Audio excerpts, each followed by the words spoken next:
vamos a abocar al tema de lo que son agresiones contra la libertad sexual. Les voy a compartir inicialmente un video que quisiera que ustedes presten atención.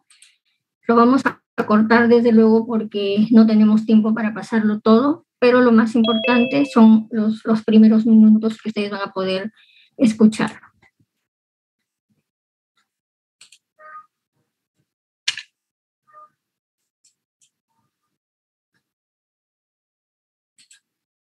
Me avisan, por favor, si es que están visualizando, si es que se escucha claro.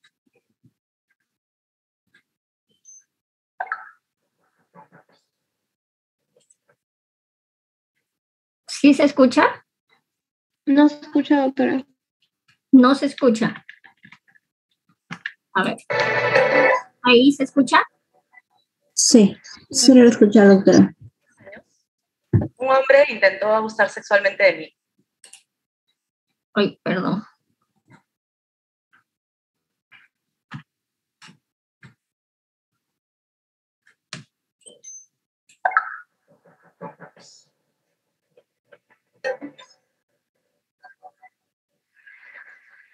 Cuando tenía 6 años, un hombre intentó abusar sexualmente de mí. Un obrero que estaba trabajando en una construcción en mi casa me pidió que lo ayudara a lijar una puerta y yo accedí feliz. Se paró detrás mío para enseñarme cómo hacerlo y después de un rato comenzó a pegarse contra mi cuerpo y a frotarse contra mí. Cuando le pregunté qué estaba haciendo, desabrochó mi pantalón y comenzó a tocarme. Lo que acaban de escuchar era el comienzo de una de las primeras versiones de esta presentación. Había quedado completamente descartado hasta que lo volví a leer y hubo una parte que me dejó helada.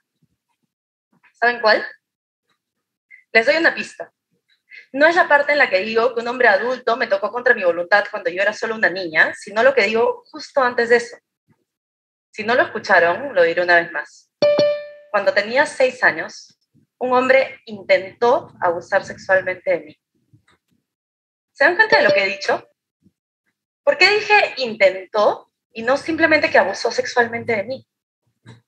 Llevo años escribiendo sobre violencia sexual y de género, pero aquí estoy, la supuesta escritora feminista, reproduciendo las mismas formas limitadas de entender la agresión sexual contra las que siempre protesto. El tema es que estoy segura de que no soy la única a la que le sucede esto. Vamos a hacer un experimento. ¿Qué imaginan ustedes cuando escuchan las palabras agresión sexual? Tómense un segundo y conjuren una imagen en su cabeza.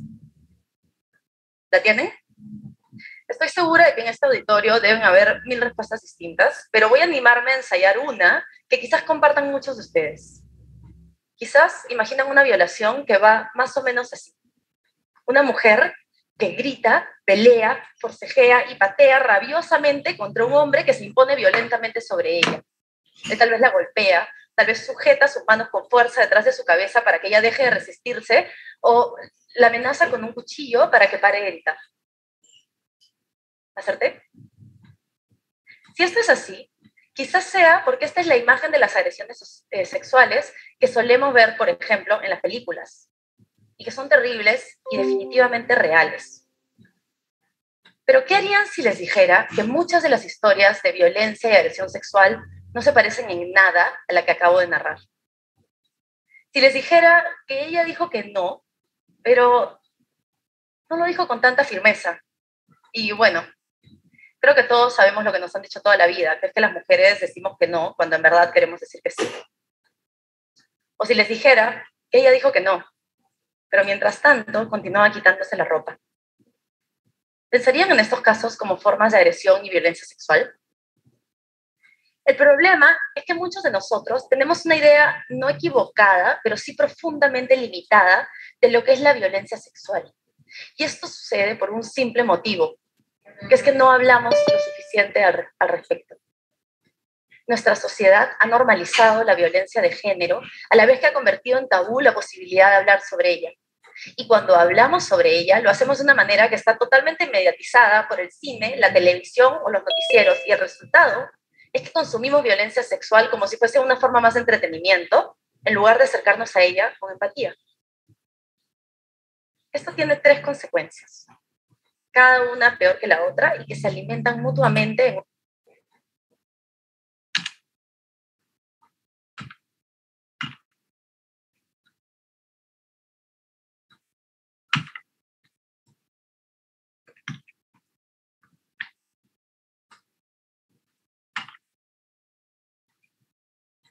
Bien, chicos. Entonces, han escuchado ustedes atentamente lo que la expositora narró acerca de una experiencia personal que vivió cuando era niña, ¿no? Sobre violencia sexual.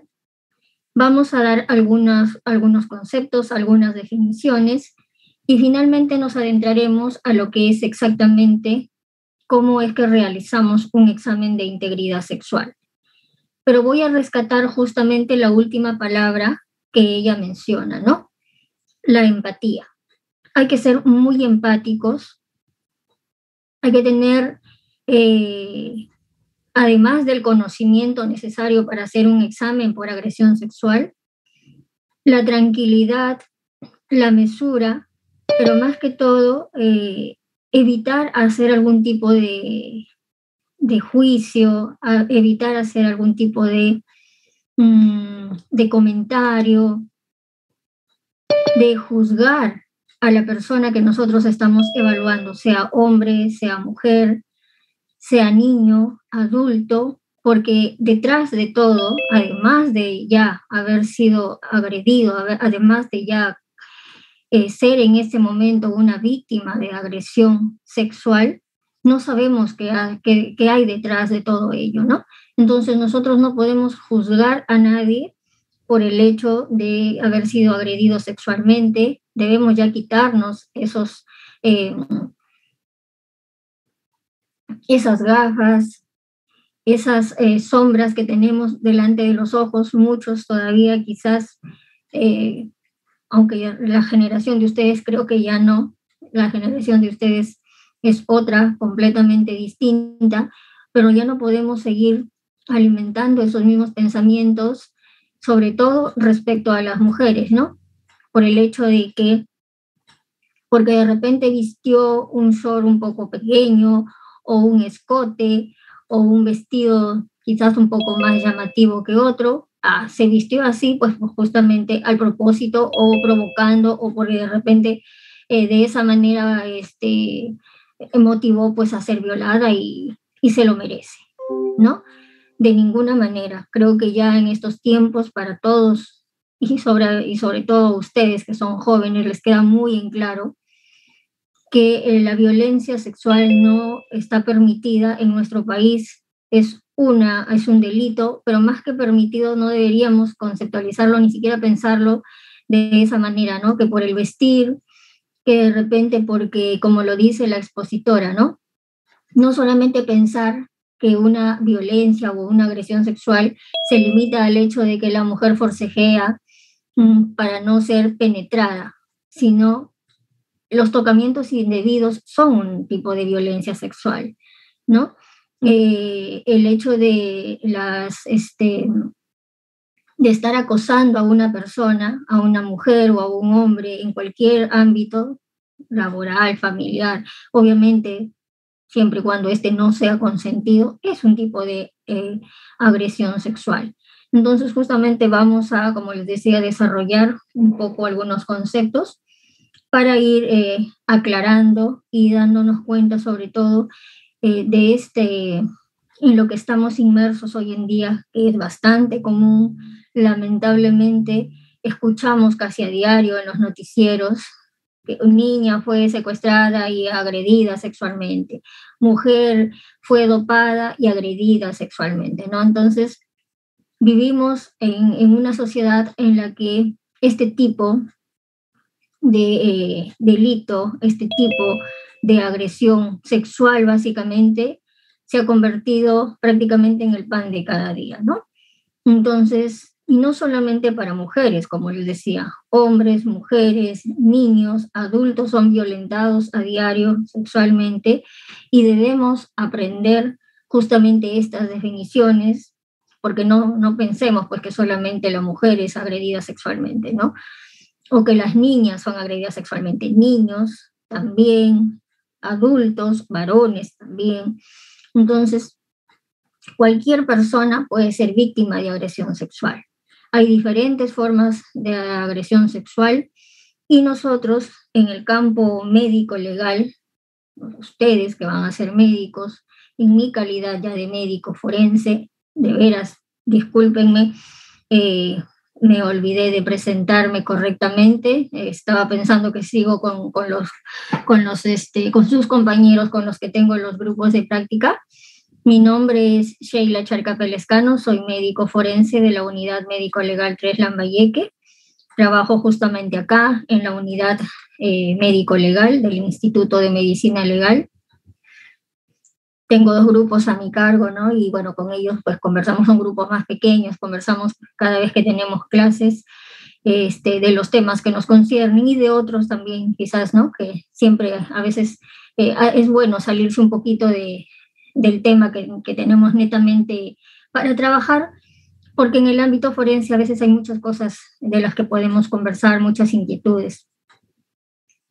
Entonces, les decía que hoy tengo el agrado de compartir con ustedes, bueno, un tema bastante complejo, bastante triste, que lo podemos ver en nuestro país a diario, pero muy importante para ustedes que conozcan, que sepan y que de alguna manera sirva para que ustedes tomen conocimiento y se entrenen todo lo posible en tratar de escribir las lecciones que vamos a enseñarles, ¿no? Las lecciones que nosotros encontramos cuando evaluamos víctimas que han sido agredidas sexualmente, para poder colaborar con el operador de justicia, ¿no?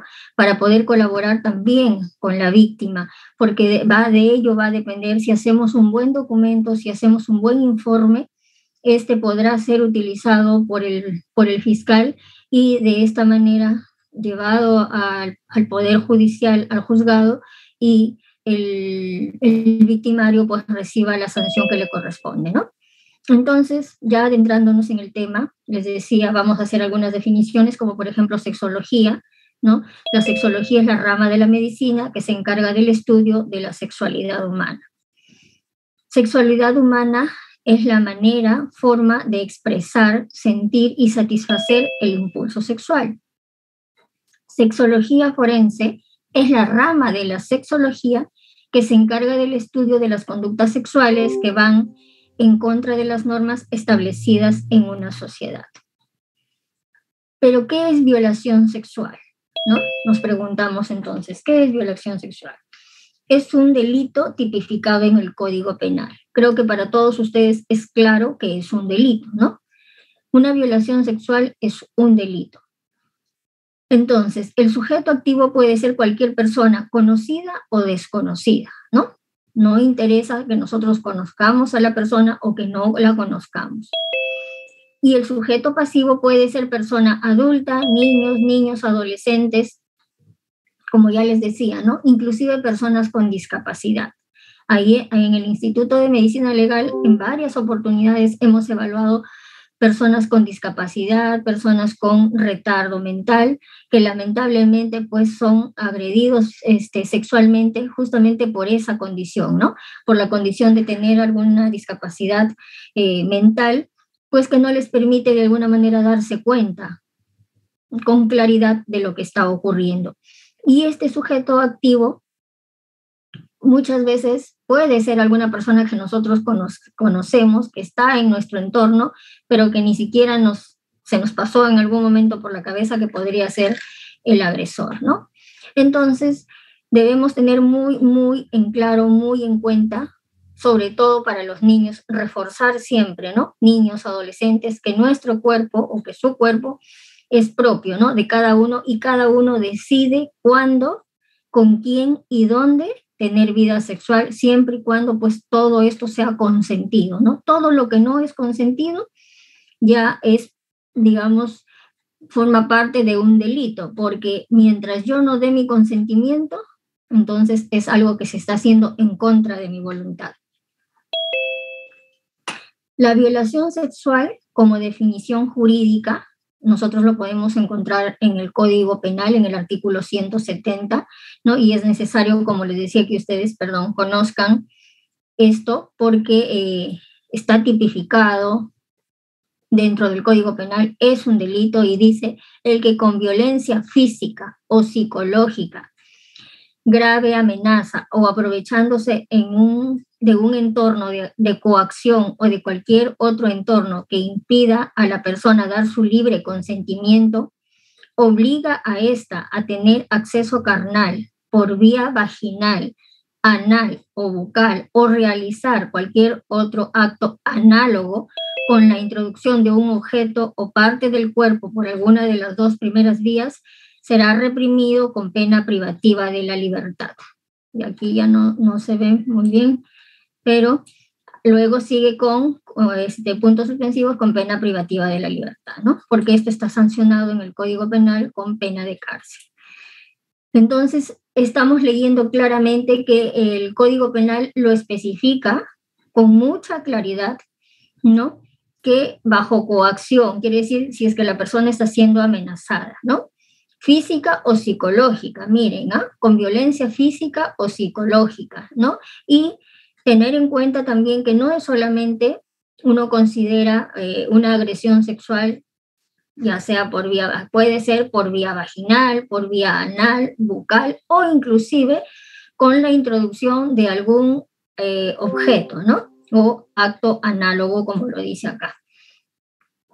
Entonces, todo ello constituye violación sexual. ¿Dónde puedo denunciar? Esto también es necesario que ustedes lo sepan porque no falta siempre alguien, de repente algún vecino, algún amigo, algún familiar que sabe que ustedes estudian medicina y les pregunta, mira, tengo este caso, le ha pasado esto a mi vecina, a mi amigo, ¿cómo se hace? Yo no sé qué debo hacer. Bien, es necesario, como les decía, que ustedes conozcan que siempre un acto de violación tiene que ser denunciado, ¿no? Debe ser denunciado a la autoridad competente. Entonces, ¿cómo procede esta denuncia? Bueno, inicialmente siempre las comisarías son quienes toman conocimiento, ¿no? Se va inicialmente a una comisaría, se pone la denuncia y en la comisaría, pues,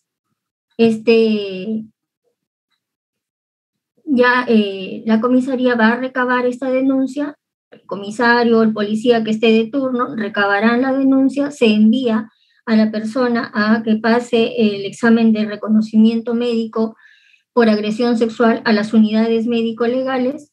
En las unidades médico-legales, nosotros los médicos evaluamos a la víctima, ¿no? Y posteriormente a ello emitimos un documento que es el certificado médico legal, en el cual estamos concluyendo si es que hay o no hay algún tipo de agresión sexual que nosotros hayamos encontrado de manera objetiva, ¿no? Que podamos ver en ese momento si es que hay o no hay lesiones, ya sea en la vía vaginal, ya sea en la zona anal, además de solicitar exámenes auxiliares de laboratorio, por ejemplo, para determinar si es que hay espermatozoides aún viables, puede ser en la vulva, puede ser en el canal vaginal, en el ano.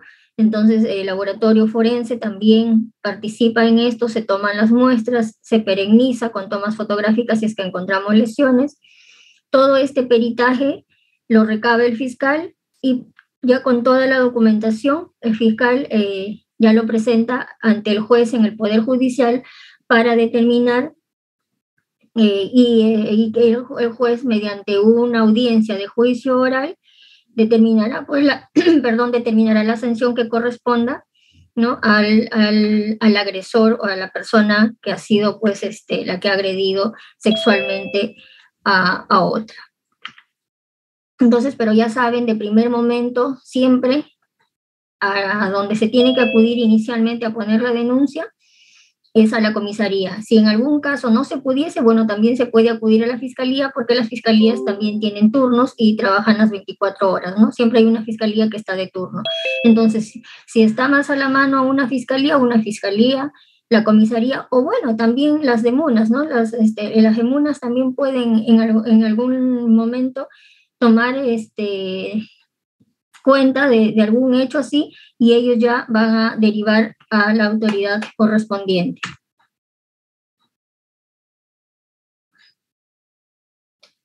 Entonces, violación sexual.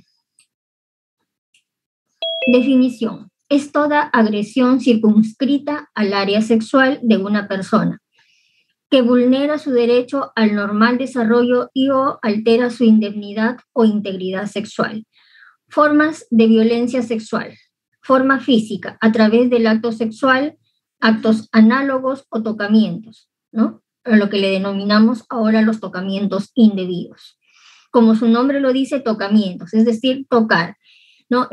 Uno pensaría, pero si solamente, ¿no? Para los agresores, pero si solamente he tocado, sí, pero ese tocamiento en contra de la voluntad de un niño, de una niña, de una adolescente o por último de una persona adulta, va a conllevar a muchos problemas, no solamente básicamente psicológicos, emocionales, ¿no? Para la persona. Es un trauma ser tocado, manoseado, sin haber dado su consentimiento. Entonces no es tan simple como solamente lo toqué.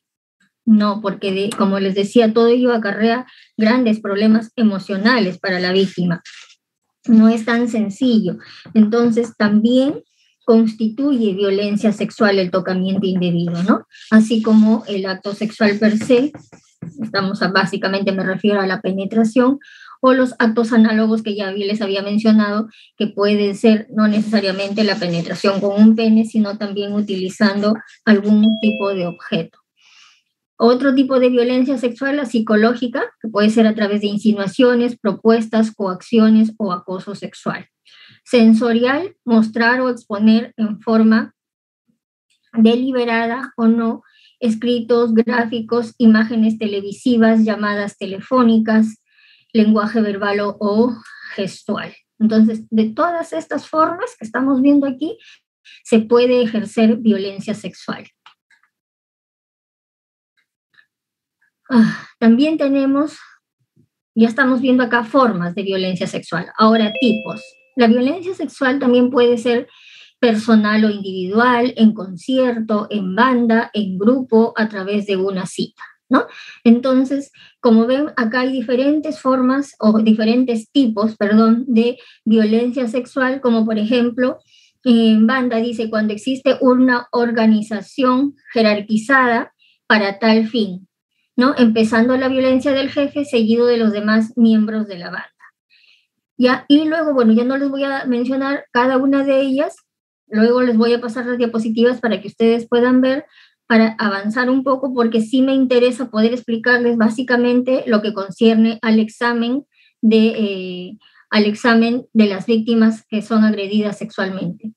También es importante conocer las definiciones como el coito y la cópula. Coito, de latín, juntar, unir, estar juntos, irse juntos, entonces puede haber coito no sexual y coito sexual. O sea, el coito sexual básicamente nos estamos refiriendo al coito genital, unión de los genitales de una persona con alguna parte del cuerpo de otra.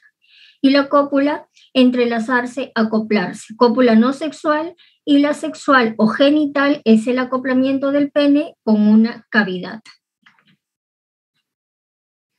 Tipos de coitos, como por ejemplo acá tenemos los coitos copulares, lo que estamos mencionando, ¿no? El coito vulvovaginal o el acto sexual. El coito anorrectal o acto análogo, introducción de objetos o partes del cuerpo a través del ano. Coito bucal u oral también se conoce como acto análogo, introducción de objetos o partes del cuerpo por la boca, ¿no? Entonces este sería un acto análogo, el oral, el anorrectal.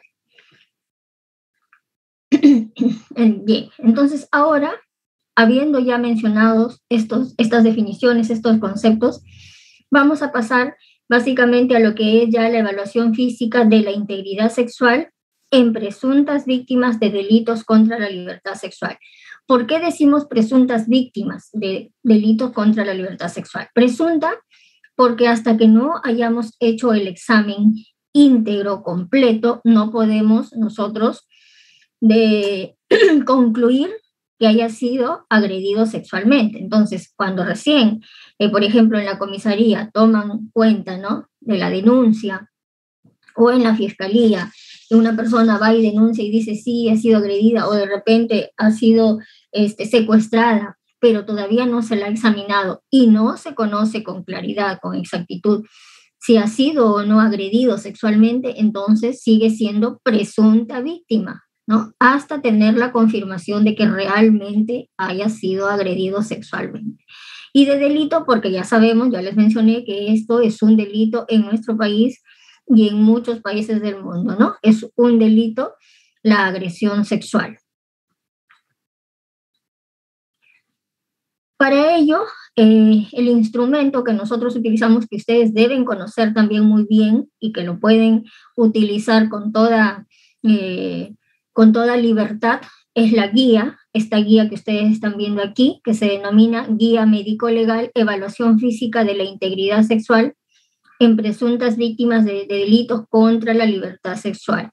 Tengan en cuenta, esto lo pueden encontrar en internet, pero que acá arriba diga 2021, ¿ya? Porque hay guías de años anteriores, pero la última, esta que es la más actualizada, que ha sido modificada inclusive con nuevos conceptos, entonces es la que ustedes deben utilizar o conocer y que es la que nosotros estamos trabajando actualmente, la guía del 2021.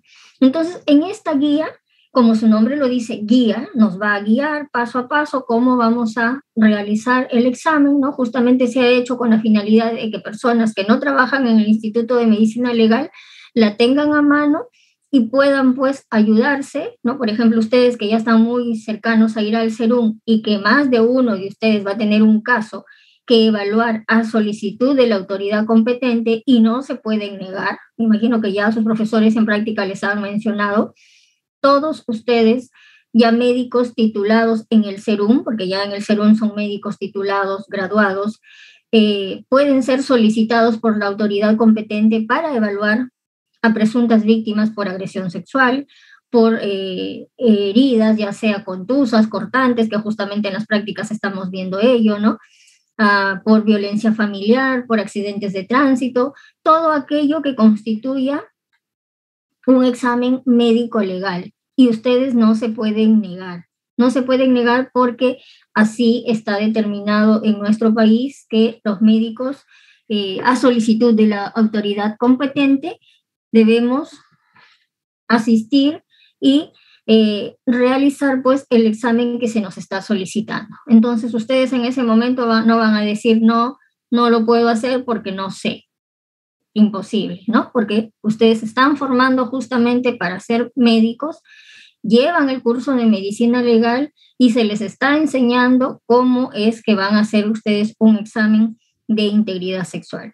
Claro está, como les decía, que de repente no todos, porque en la mayoría de lugares hay unidades médico-legales, aunque claro, eso en las ciudades, ¿no? O en algunos distritos, o dependiendo de cómo se haya realizado geográficamente me refiero, porque por ejemplo, en Lambayeque como departamento tenemos la unidad médico-legal que está centrada en Chiclayo, ¿no? En los distritos de La Victoria, José Leonardo Ortiz, Perreñafe, Cayaltí, Motupe, también hay unidades médico-legales, y la jurisdicción que le corresponde a Lambayeque, que es Cutervo, Jaén y San Ignacio, también existen unidades médico-legales, ¿no? Entonces, geográficamente, por cercanía, Lambayeque trabaja directamente con Cutervo, Jaén y San Ignacio. Dentro de lo que es el Instituto de Medicina Legal me refiero, no para otro tipo de divisiones, ¿no? Pero cuando ustedes vayan a hacer el SERUM, como su nombre lo dice, Servicio Urbano Marginal Rural, entonces van a ir a zonas distantes, a zonas alejadas, de repente no va a haber cerca una unidad médico-legal, entonces la autoridad les va a solicitar a ustedes que hagan el reconocimiento médico-legal, porque la idea es hacerlo lo más pronto posible para evitar justamente perder evidencias, ¿no? Y entonces ustedes deben estar preparados para realizar este examen. Entonces, ya les mencioné, en este documento vamos a encontrar los conceptos, las definiciones, cómo es que se realiza el examen, que yo se los voy a explicar ahora, ¿no? y que además dice, pues todos deberíamos conocerlos, ¿no? Tanto esta guía está elaborada tanto para profesionales del Instituto de Medicina Legal como para todos los profesionales de la salud de establecimientos públicos y privados. Ya les estaba mencionando inicialmente, me parece, por ejemplo, ¿qué consideraciones debemos tener previas a la evaluación? Antes de realizar una evaluación por integridad sexual, algo que sí debe estar muy, muy claro es que la persona debe estar en condiciones clínicas estables para ser evaluada. Si está, por ejemplo, una menor de edad, ¿no? Muy pequeñita, de repente una niña de 3, de 2 años, ha sido agredida sexualmente y está con un sangrado profuso, ha habido desgarros a nivel vaginal, anal, entonces no está estable como para poder ser evaluada, definitivamente no puede realizarse el examen. Tiene que derivarse inicialmente a un hospital, a un nosocomio donde primero se atienda su estado de salud. La persona tiene que estar estable, no debe estar en peligro su vida, ¿no? No puede estar con una hemorragia activa en curso en ese momento, porque eso es imposible de ser evaluada en esas condiciones. Entonces, de eso nos debemos asegurar, ¿no?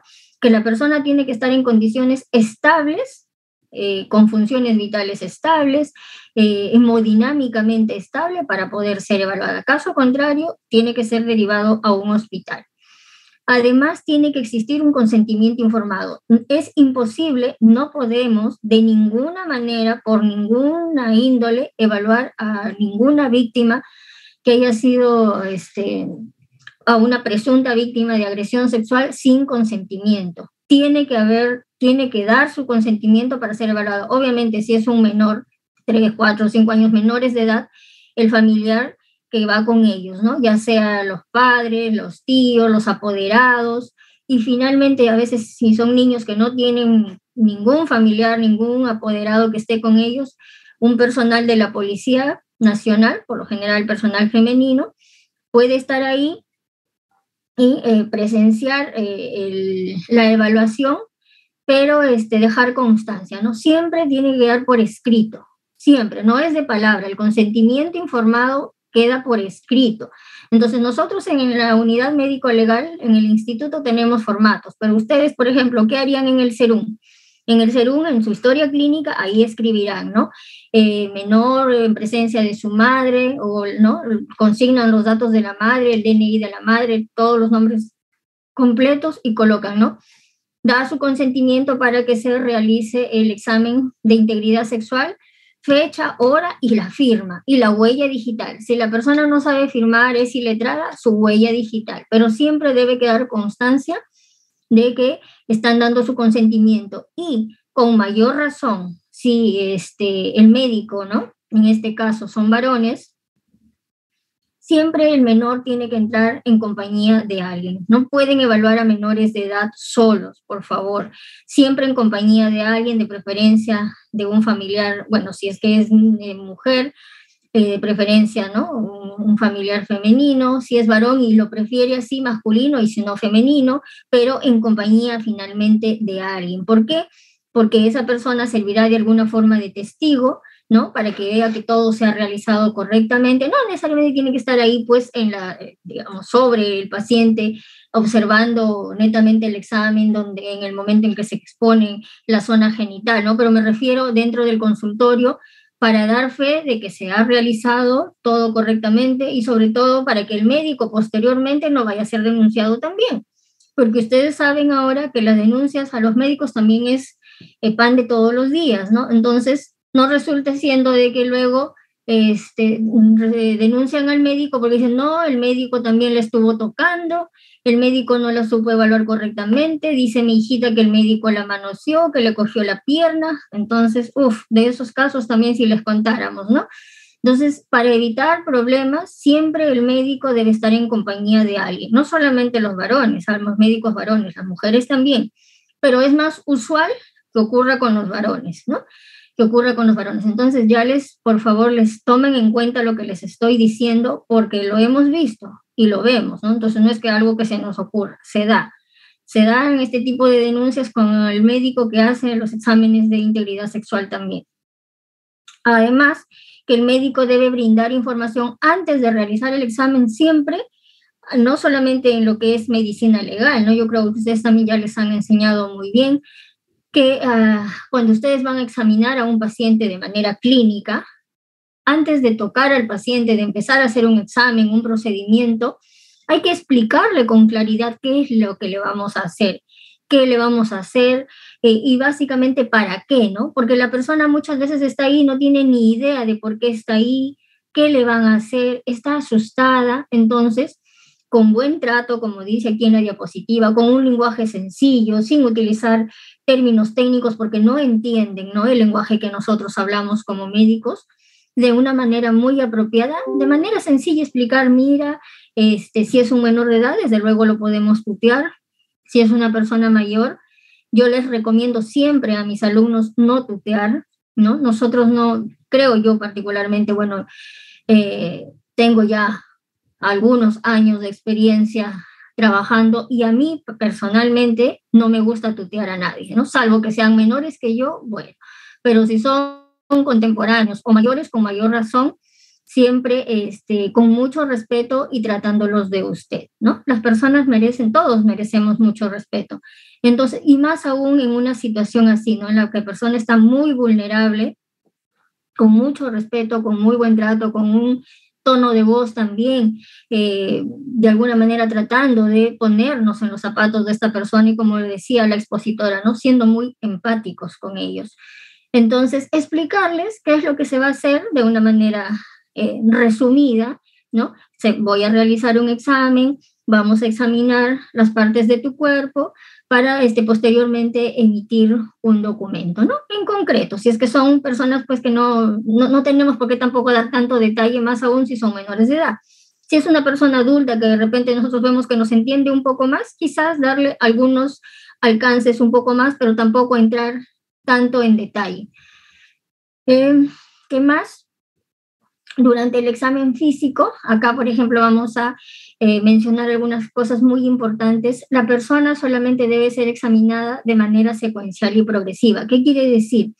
Antes de realizar el examen, bueno, la persona se va a descubrir, se va a sacar toda la ropa y se le coloca una bata, ¿no? Así como en un hospital, en el área clínica, cuando se va a hacer un examen, la persona se coloca una bata con la abertura para atrás y se empezarán a exponer las partes del cuerpo que se necesite evaluar en ese momento. Si yo en ese momento recién voy a empezar con la descripción de las lesiones, entonces empiezo por el cuello de manera ordenada, como ya les he también mencionado, ¿no? Cuando vamos a describir cualquier tipo de lesión, siempre de manera ordenada, de preferencia céfalo-caudal, ¿no? De cabeza a pies, de adelante hacia atrás y independientemente puede ser de izquierda a derecha o de derecha a izquierda, pero siempre mantengamos un orden en nuestros exámenes para que al momento de escribirlos y posteriormente de leerlos se entienda, porque no se entendería un documento que, por ejemplo, yo describo una lesión en la cabeza, en el segundo renglón menciono una lesión en los pies, luego regreso por otra lesión en la pelvis y nuevamente me voy hacia las piernas, entonces no hay un orden, ¿no? Entonces, alguien que va leyendo va entendiendo que estoy describiendo desde la cabeza y voy bajando, si es que encuentro desde luego lesiones, hasta los pies, ¿no? Entonces, eso es una descripción de lesiones de manera ordenada. Entonces, les decía que la persona se va a ir descubriendo, uno va descubriendo, va quitando la bata, empezando por el cuello, ¿no? Luego las mamas, posteriormente voy al abdomen y una vez que ya he terminado de repente con la parte de arriba, entonces vamos recién a la zona genital, muslos, piernas, ¿no? Para luego concluir, ya sea genital, pues me refiero netamente a la vagina o al ano, ¿no? Entonces, pero así, de manera ordenada. No podemos a la persona quitarle toda la bata y mientras vamos examinando las mamas, por ejemplo, tenerla completamente desnuda. No se puede hacer eso, ¿no? Como les decía, la persona en ese momento ya a nadie le gustaría, ¿no? Pónganse ustedes siempre en el lugar de los pacientes también. A nadie le gustaría estar completamente desnudo frente a alguien, a 2 o a 3 personas, porque también va a estar ahí el de laboratorio, si es que lo hacemos en una unidad médico-legal, ¿no? Está el médico, está el biólogo, está el asistente técnico muchas veces, entonces a nadie le gusta estar expuesto. Entonces con la bata lo vamos cubriendo y solamente descubrimos la zona que vamos a ir evaluando en ese momento. También dice dar prioridad a personas con discapacidad. En el caso de solicitud de exámenes auxiliares, se le explicará a la presunta víctima la necesidad de realizar dichos exámenes. Eso es muy importante, porque no en todas las personas solicitamos exámenes, ¿no? Si vemos que no hay nada, por ejemplo, que el himen está íntegro, que el ano está íntegro, no habrá necesidad de tomar exámenes. Pero si vemos que amerita o que las lesiones son recientes, necesitamos hacer exámenes, tomar muestras con hisopo de la cavidad vaginal o con hisopo del ano, entonces tenemos que explicarle, vamos a tomar una muestra, mira, este es un hisopo, les mostramos, ¿no? Los hisopos grandes, largos que utilizamos para tomar muestras, no duele, es simplemente un hisopo con el cual voy a tomar una muestra. Pero explicarles, ¿no? No de frente, por decirles, sin avisarle al paciente, introducir el hisopo, y el paciente, pues, ¿qué pasó, no? ¿Qué me están poniendo?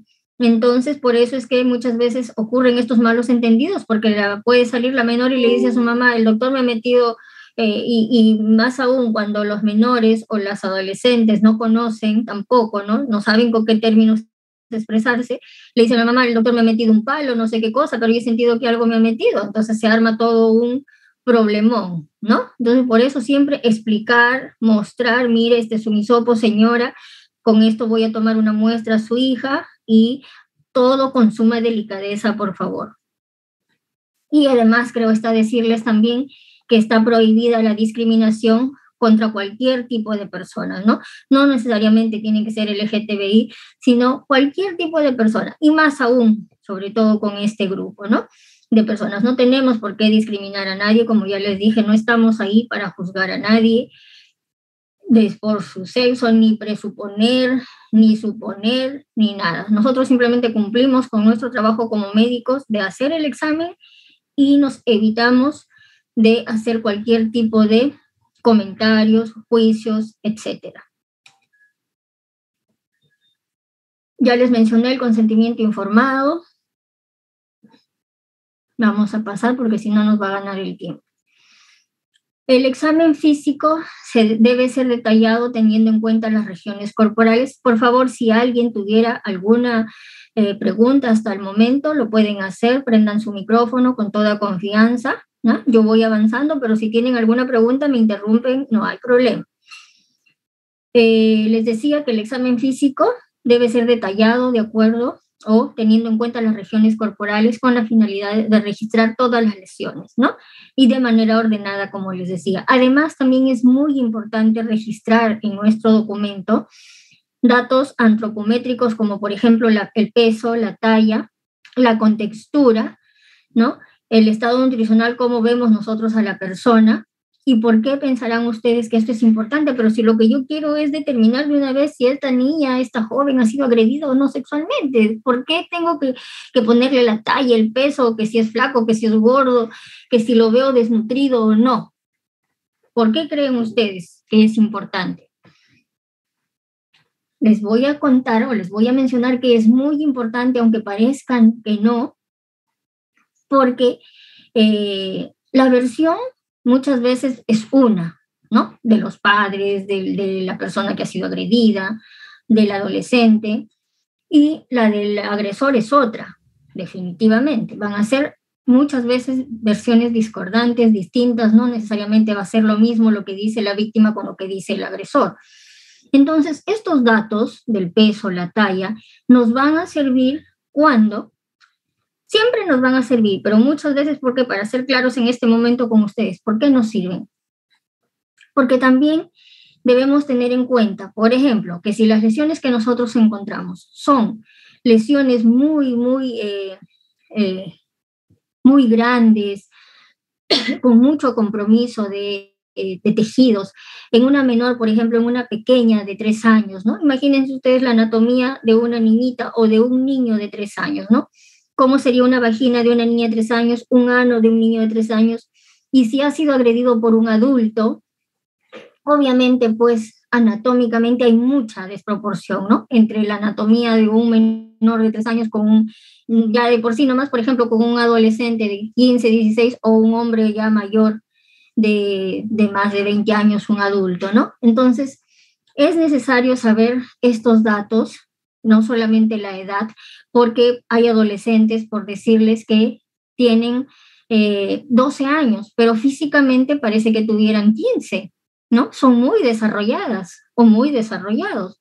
Entonces, justamente ocurre que como los varones, los jóvenes, las ven así con cuerpos de 15, 16 años, pues creen a veces que son mayores de edad o que ellas también mienten, ¿no? No, sí, tengo 10,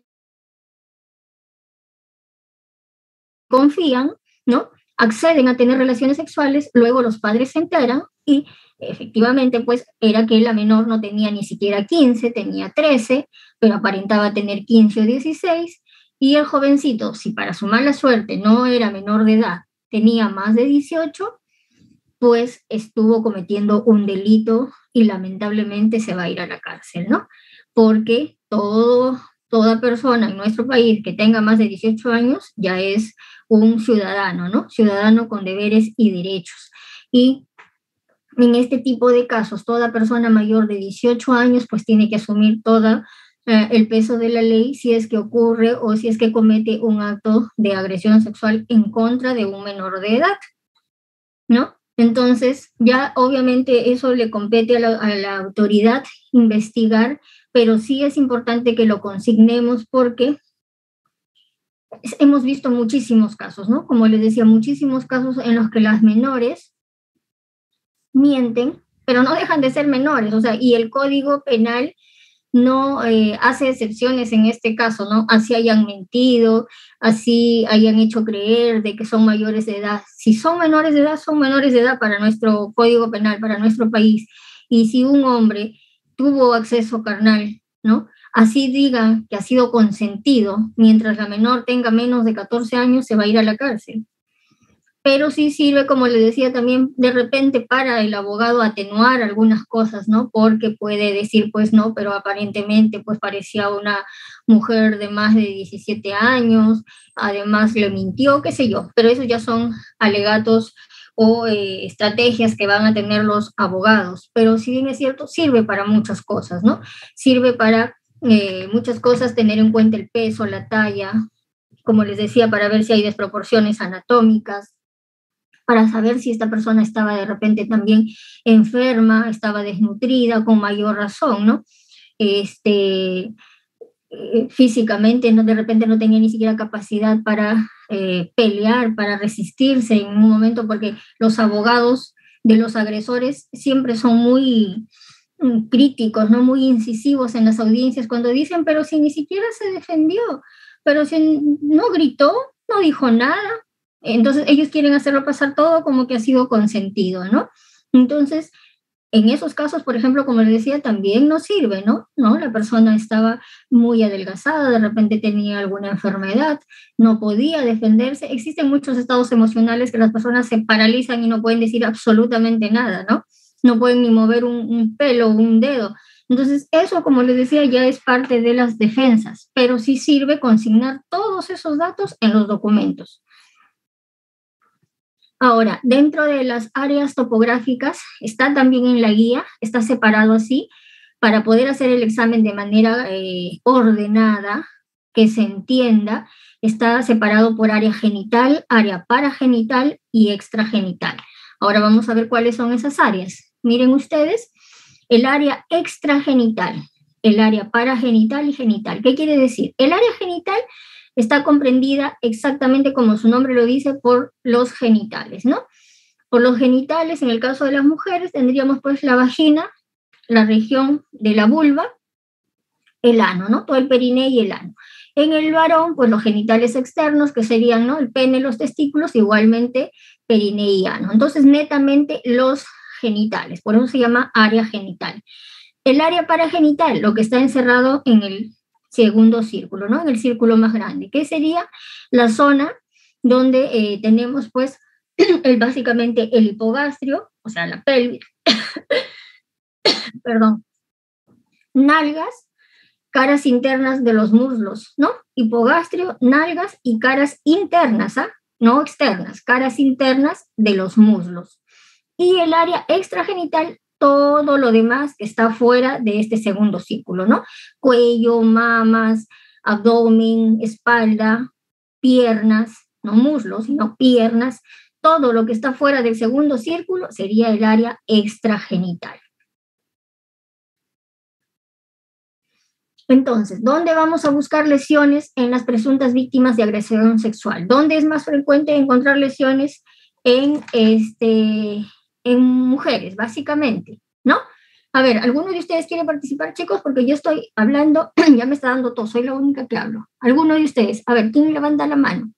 De repente los chicos de mi grupo, yo les he mencionado en las prácticas cuando hemos hecho lesiones contusas. A ver, por aquí los voy a encontrar si no levantan la mano. A ver, nombres, aunque son tantos. Ricardo, ¿dónde encontramos frecuentemente en mujeres lesiones por agresión sexual? Ricardo, ¿estás ahí? Sí, doctora, acá estoy. ¿Se me escucha? Muy bien. ¿Dónde encontramos frecuentemente lesiones por agresión sexual en mujeres? Lo más frecuente. En el cuello, ¿eh? En el cuello. ¿Dónde más? En el tórax. ¿Pero en qué parte específicamente del tórax? Aquí señalándolo con el puntero. En el seno de la mujer. En las mamas. Ajá. Muy bien. A ver, ¿quién más quiere ayudarme? A ver, chicas y chicos. A ver, sí. También, por ejemplo, en cara interna de los muslos, como lo había mencionado. Manos, por ejemplo. Cuello. Muy bien. Así es, efectivamente, ¿no? Entonces, por eso acá dice, ¿dónde debemos buscar? ¿No? Básicamente, ¿dónde buscamos lesiones en las mujeres? Podemos encontrar en cualquier parte del cuerpo, ¿eh? Eso no es una regla, pero con más frecuencia, cuando las personas son víctimas de agresión sexual, pues víctimas de un pervertido sexual, ¿a dónde va? Básicamente a tocar, a besar, ¿no?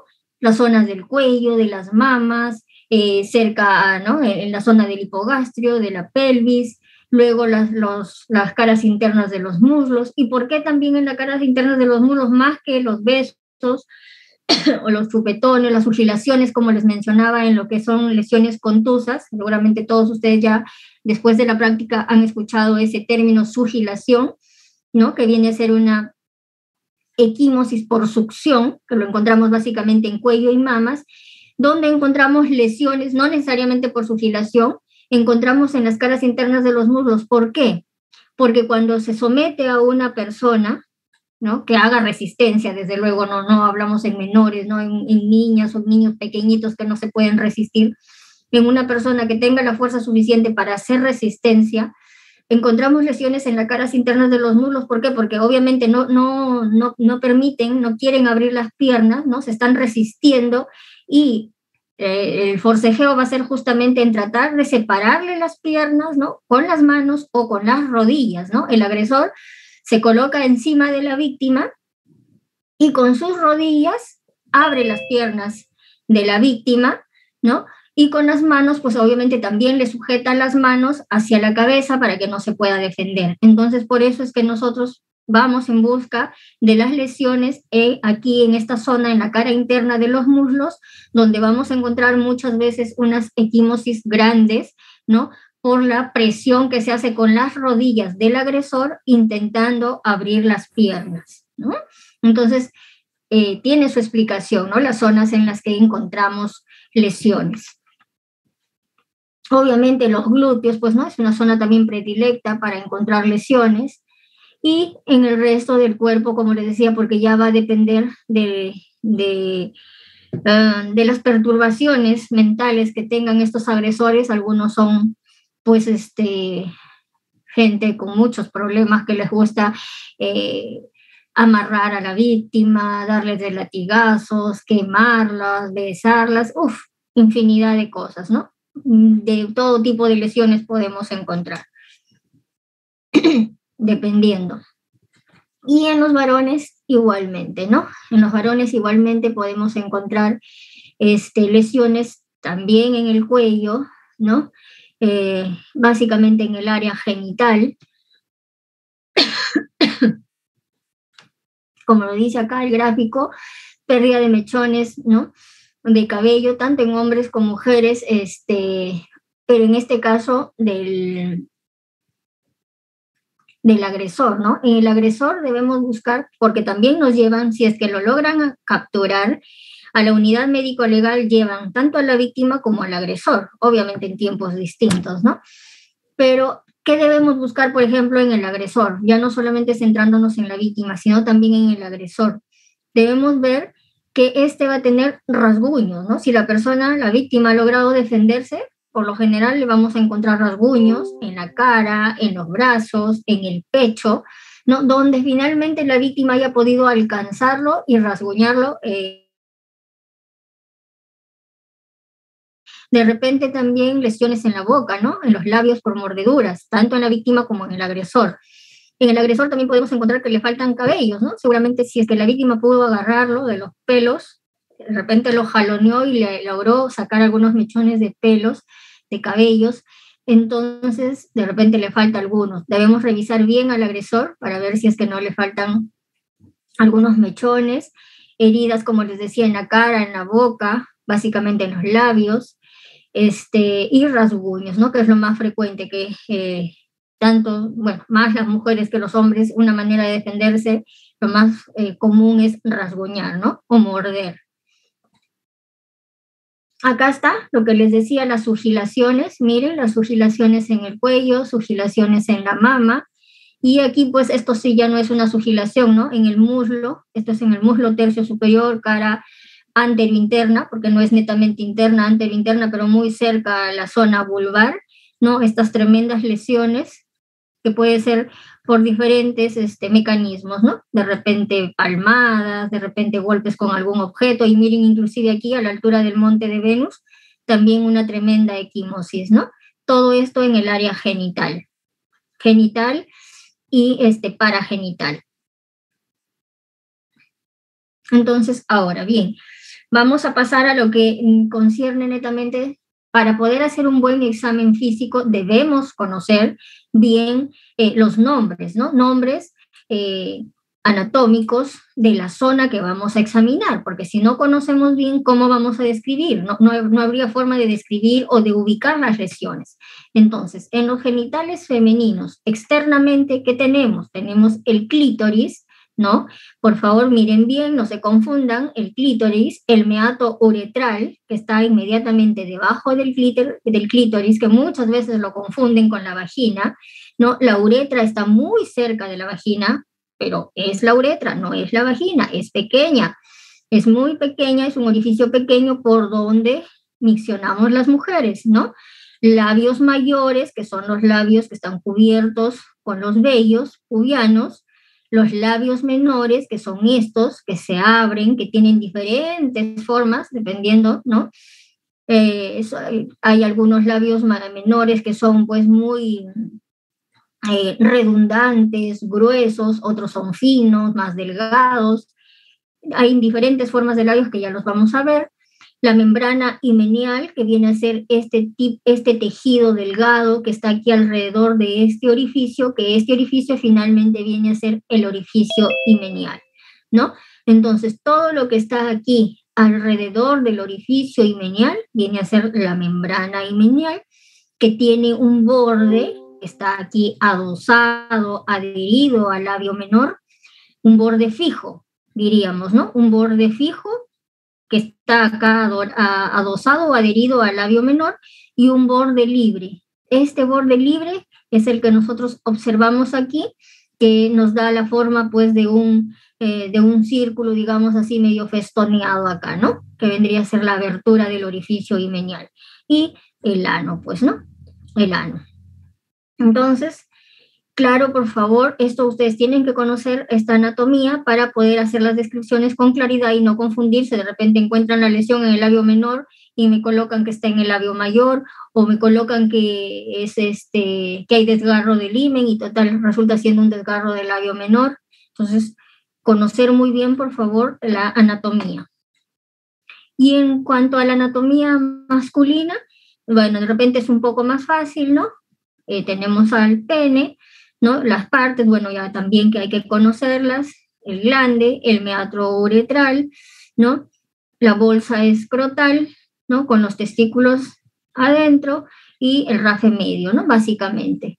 Igualmente, pues, la parte de los vellos, ¿no? En la región pubiana. Aquí ya creo que eso también ustedes lo conocen muy, muy bien. Saben que justamente en esta imagen donde estamos viendo que la uretra está muy cerca a la vagina, sabemos pues que la uretra en las mujeres es pequeña, mide unos cuantos centímetros, a diferencia de los varones que la uretra es larga, ya que recorre todo el cuerpo del pene, ¿no? Entonces, por eso es que las infecciones vaginales las infecciones de vías urinarias son más frecuentes en las mujeres, ya que los gérmenes ascienden con mucha facilidad de la vagina hacia la uretra, ¿no? Entonces, son frecuentes a veces en las relaciones sexuales las infecciones urinarias por el ascenso de los gérmenes de la vagina hacia la uretra. Ingresan por aquí con mucha facilidad, cosa que no ocurre en los varones, ya que tendrían que recorrer todo pues, el largo de la uretra que va por todo el cuerpo del pene, y por eso es que no son frecuentes las infecciones urinarias en los varones. Bien, ahora vamos a pasar entonces ya a lo que es, vamos a conocer, a ver, no me he salteado ninguna, bien, a lo que es el diámetro del orificio himenial. Miren, esto también está en la guía, así que no se preocupen ustedes, todo esto lo van a encontrar en la guía en menores de edad. Tenemos más o menos aquí por años, ¿no? Para que ustedes tengan una idea, el diámetro que vamos a encontrar del orificio himenial. En niñas de 2 años aproximadamente, este diámetro del himen va a medir 4 milímetros. No confundamos, por favor, no dice centímetros, dice milímetros. 4 milímetros. De 2 a 5 años aproximadamente 5 milímetros, de 6 a 9 años 9 milímetros, y en promedio a los 10 años ya debe medir 15 milímetros, es decir, 1.5 centímetros, ¿no es cierto? Entonces, háganse la idea, si tienen por ahí a la mano una regla, un centímetro, porque es importante que ustedes tengan con claridad, visualicen cuánto es 1.5, cuánto es 2 centímetros, ¿no? De tamaño, de orificio, de diámetro del himen, ¿no? Estamos hablando diámetro, así como lo dice la flechita, de acá para acá. Lo que yo veo, este orificio mide en diámetro, ¿no? Vamos a suponer que si la niña tiene 10 años, en promedio 11.5 centímetros o 15 milímetros de diámetro, ¿ya? Entonces, eso es lo que ustedes deben saber. Ahora, en mujeres adultas o ya en jóvenes, en adolescentes, encontramos pues himenes de 2 centímetros, básicamente la mayoría son de 1.5, 2 centímetros, hasta 2.5. Más de 2.5 centímetros, obviamente también hay, pero ya se consideran himenes complacientes, que ya los vamos a ver más adelante, ¿sí? Entonces, aquí, en cuanto a los penes, también es necesario que ustedes conozcan que el diámetro de un pene adulto mide aproximadamente 3.5 más o menos 0.57 centímetros, ¿no? Eso también es importante. ¿Por qué? Como les decía, porque es necesario muchas veces saber si hay desproporción entre un pene y el orificio de un diámetro, ¿no? En un adulto, por ejemplo, o en un adolescente, ya en un niño ni pensarlo, pues, ¿no? Pero en un adolescente, en una mujer adulta, dependiendo de cuánto mida el himen, ¿no? Y tener en cuenta con el diámetro del pene adulto que supuestamente ha sido del adulto, o del adolescente o del joven a quien se le está imputando la agresión sexual, ¿no? Entonces, el diámetro, el grosor de un pene adulto, en promedio 3.5 más o menos 0.57 centímetros, y en longitud de 15 a más o menos 1.5 centímetros, ¿no? Con medidas promedio de 13.5 a 16.5 centímetros. Obviamente en erección. Acá hay otra imagen para que ustedes tomen en cuenta o tengan en cuenta. Miren, esta obviamente es una imagen de una menor de edad, ¿no? Es una niña de aproximadamente, por el tamaño del himen, de 1 año a 2 años, no tiene más de 2 años. Miren, ¿no? Los labios, prácticamente aquí, toda esta parte de la vulva, serían los labios mayores, aquí los labios menores, pequeñitos, ¿no? Labios menores.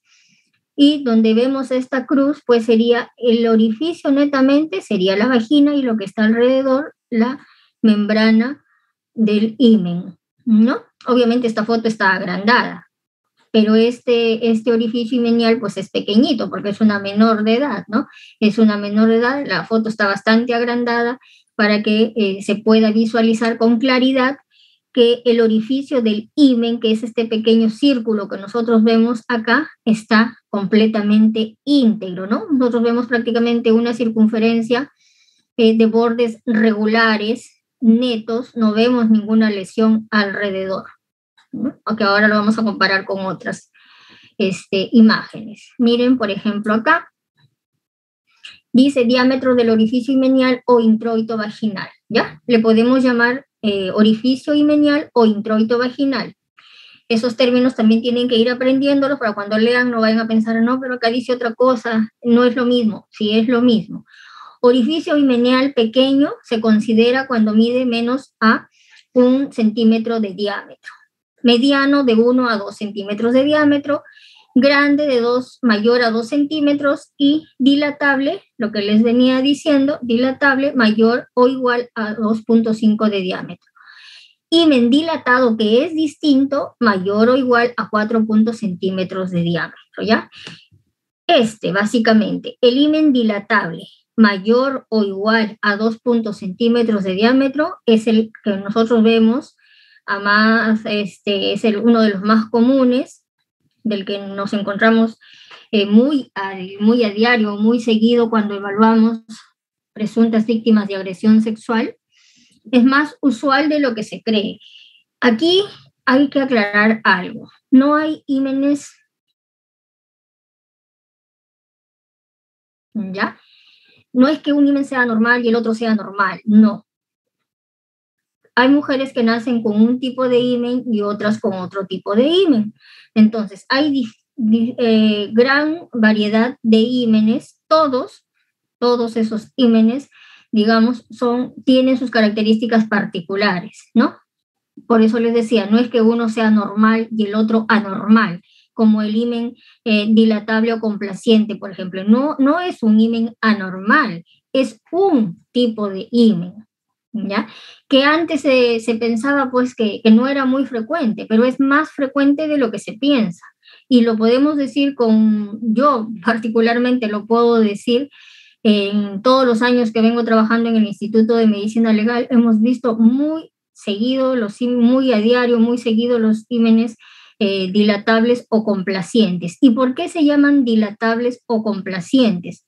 Miren, está aquí en esta imagen donde tengo el puntero en el último cuadrante de la derecha, porque como su nombre lo dice, complaciente o dilatable, es un himen que está provisto de muchas fibras elásticas y que al penetrar un órgano viril, básicamente, ¿no? Un pene, porque también puede ser algún objeto, ya hemos visto que no necesariamente tiene que ser un pene, pero en el ejemplo que les voy a poner, vamos a hablar de un pene. Cuando ingresa un pene, en este tipo de himen dilatable o complaciente, no ocasiona ninguna lesión. Estamos hablando de un primer acto sexual, no ocasiona ninguna lesión y simplemente aumenta de diámetro y al momento de salir el himen vuelve al tamaño original, es decir, vuelve en reposo, por decir, a 2.5 centímetros de diámetro. Y si nosotros hacemos la tracción, o sea, si traccionamos los labios menores para tratar de hacer que el himen aumente de tamaño, va a aumentar de tamaño, ¿no? Porque como es elástico, aumenta de tamaño, nosotros lo vamos a ver en ese momento, al momento del examen que aumenta de tamaño, dejamos de hacer tracción y vuelve a los 2.5 centímetros, ¿no? Y no encontramos, como les vuelvo a repetir, ningún tipo de lesión. Entonces, ¿qué ocurre con estos ímenes? Como les decía, es más frecuente, es bastante habitual encontrarlo, y lamentablemente cuando las personas que tienen este tipo de himen son agredidas sexualmente, es un dolor de cabeza, ya que no vamos a encontrar lesiones, ¿no? No vamos a encontrar lesiones porque se distiende con mucha facilidad, se dilata con mucha facilidad, por ser justamente, por tener tanta fibra elástica, no deja lesiones y lamentablemente, si es que no hay una eyaculación o no hay espermatozoides que hayan quedado para nosotros poder colectar en las muestras y que aparezcan básicamente en la muestra biológica, ¿no? Cuando uno toma, no hay muchas maneras de demostrarlo, si es que además, obviamente, no hay otro tipo de evidencias que se pueda encontrar, ¿no? Entonces, es bastante complejo, como les decía, cuando encontramos este tipo de himen y no existen otros tipos de lesiones, ¿no? Porque si en la víctima, por ejemplo, encontramos sugilaciones en el cuello, en las mamas, al hacer las muestras, el hisopado vaginal, se introduce el hisopo por la vagina, ¿no? Y encontramos espermatozoides, y obviamente esos espermatozoides van a ir a ADN y son compatibles con el agresor, pues ya está resuelto, ¿no? Está resuelto. Pero cuando no hay otras evidencias de lesiones o de cualquier otro tipo de pruebas que pueda presentar el fiscal para demostrar que efectivamente un sujeto X ha sido el agresor de la persona que está denunciando, ¿cómo lo demostramos si en el himen no hemos encontrado ninguna lesión? Es bastante complicado, ¿no? Entonces, por eso les decía, de repente ustedes en el trabajo como serumistas pueden encontrarse con este tipo de himen, que es bastante usual, así que acuérdense, por favor, si ustedes en tracción, al momento del examen, traccionan, a lo mejor vamos avanzando y ahí ya en el examen físico les menciono bien cómo es que se hace. Bueno, miren, por ejemplo, hay otros tipos de ímenes, como les decía, anular, ¿por qué? Porque lo vemos completamente, una circunferencia perfecta prácticamente, ¿no? Anular. Aquí y aquí, miren, ímenes de niñitas, ¿no? Pequeñitas, ¿no? De un añito y medio, unos ímenes muy, muy chiquitos, ¿no? Completamente anulares. Ya es más bien un himen dilatado, que es distinto a este himen dilatable o complaciente. Este himen ya se ha dilatado, ¿no? Por lo general estos ímenes también ya los encontramos en mujeres que han tenido partos vaginales, ¿no? Ya se han dilatado los ímenes y ha quedado ya completamente grande producto de los partos.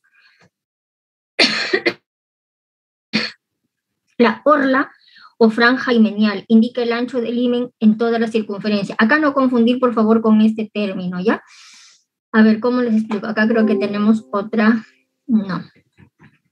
La orla o franja himenial viene a ser, miren, de aquí donde está el puntero, del borde libre al borde de inserción o al borde fijo, eso viene a ser la orla himenial. Por eso dice, indica el ancho del himen. Entonces, yo tengo el borde libre del himen y voy hacia el borde fijo, ese viene a ser el ancho. A eso se le denomina orla himenial. Hay orlas gruesas, orlas delgadas, ¿no? Orlas que se rompen con mucha facilidad justamente cuando hay una penetración.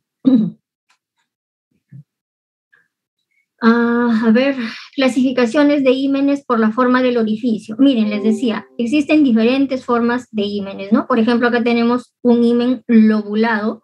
Miren las lobulaciones que tiene. Ímenes tabicados, tiene un tabique aquí, también, ¿no? Aquí es otra forma de himen tabicado. Himen espiraliforme, que parecen unas espiras, pues, ¿no? Justamente bastante como un espiral. Todo el borde es bastante sinuoso, como un espiral, mucho más que el lobulado. Bien, entonces en la guía van a encontrar ustedes muchas otras formas de ímenes que ya no nos vamos a detener ahí porque esas imágenes están en la guía y ustedes las pueden ver ahí. Vamos directamente a lo que es, como les decía, el himen íntegro y la desfloración, que es lo que finalmente ustedes van a tener que evaluar. Respecto a la integridad del himen, decimos que el himen es íntegro cuando el himen está intacto, cuando no presenta desgarros, como este, ¿no? Como les mencionaba, miren, este es un himen completamente íntegro, ¿no? Aquí está el orificio de la vagina o el himen con su orla, porque va del borde libre al borde de inserción. A todo esto se le denomina orla. Tenemos acá labios menores, labios mayores. Himen anular, completamente íntegro, ¿no? Esto es muy fácil de ver en niñas pequeñitas, ¿no?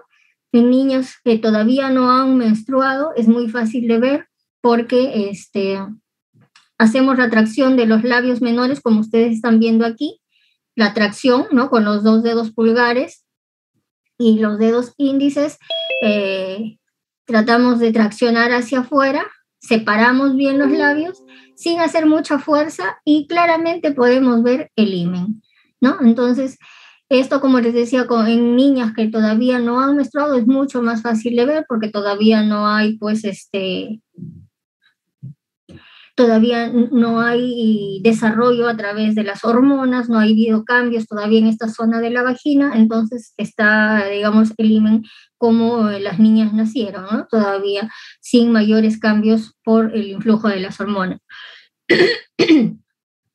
La desfloración es la primera rotura del himen que se evidencia con la presencia de desgarros.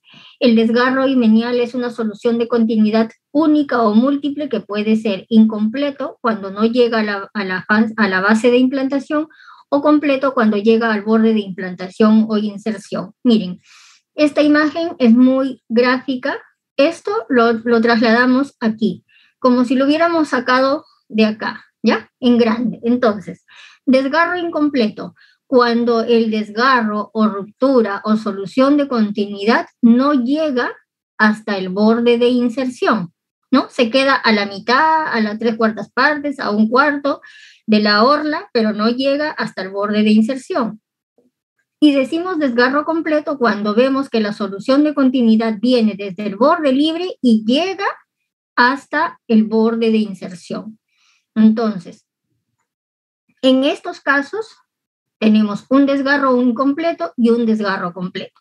Pero como dice bien claro acá, el desgarro es una solución de continuidad que puede ser única o múltiple, ¿eh? Por favor, si ustedes evalúan a una persona, a una víctima, y encuentran un desgarro completo, 2 incompletos, no se vayan ustedes a decir, no, pero esto no puede ser, acá solamente debería haber un desgarro. No. Los desgarros pueden haber. No, o sea, no hay un límite para los desgarros, ¿no?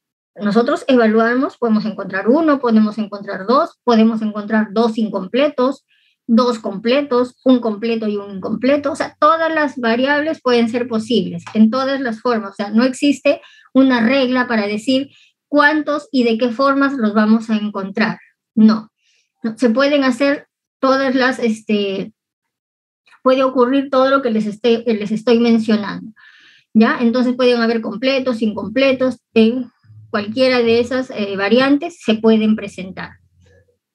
Los desgarros himeniales son fácilmente detectados en su fase reciente, pudiendo ser ocasionados principalmente por el coito y excepcionalmente causados por maniobras onanistas, traumáticas o patológicas.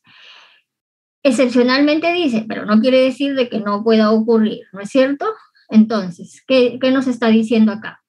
Que es mucho más fácil detectar los desgarros en su forma reciente. ¿Por qué? Porque como viene a ser la ruptura de este tejido, que es el himen, que finalmente es un tejido vascularizado, entonces, al ser vascularizado y al romperse, como en toda parte de nuestro cuerpo, al haber una solución de continuidad en la piel, ¿qué vamos a encontrar? ¿No? Vamos a encontrar lesiones, equimosis, de repente alguna escoriación, alguna erosión, fisura, pero finalmente los bordes van a estar pues equimóticos, ¿no? Equimóticos, sanguinolentos, rojizos, violáceos, dependiendo de cuántas horas hayan pasado. Pero vamos a encontrar signos inflamatorios. definitivamente, ¿no? Vamos a encontrar signos inflamatorios. Entonces, por eso dice que es fácil reconocerlos mientras más recientes sean. ¿Y por qué cada vez se va haciendo más difícil? Porque conforme van pasando los días, ya empieza el proceso de cicatrización. Y mientras más se vayan cicatrizando, estos van a ir desapareciendo. Entonces, cuando ya nosotros los veamos, cuando ya han pasado varios días, 6 días, 7 días, 8 días, y dependiendo justamente también, ¿no?, de la contextura de la persona, de si la persona se encuentra con un estado nutricional adecuado, pues entonces las heridas cicatrizan de mejor forma.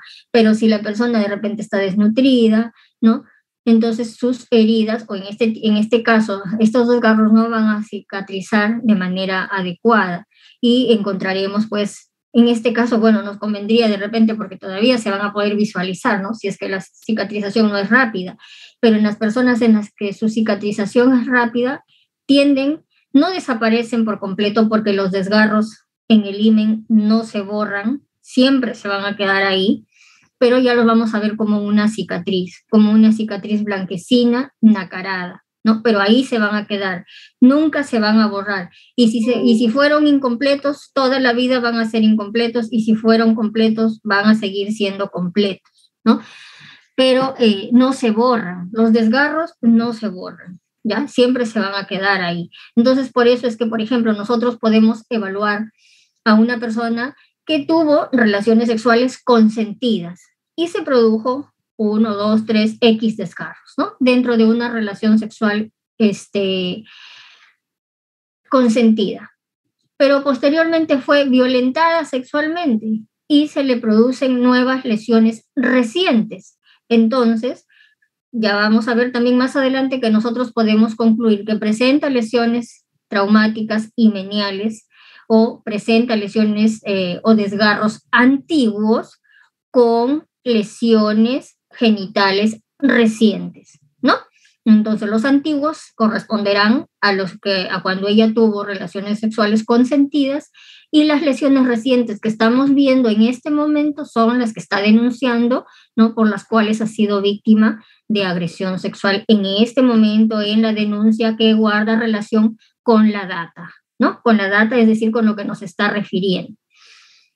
Para los que no son mis alumnos, yo supongo que sí, sus profesores les han explicado que la data es muy importante. ¿Qué cosa es la data?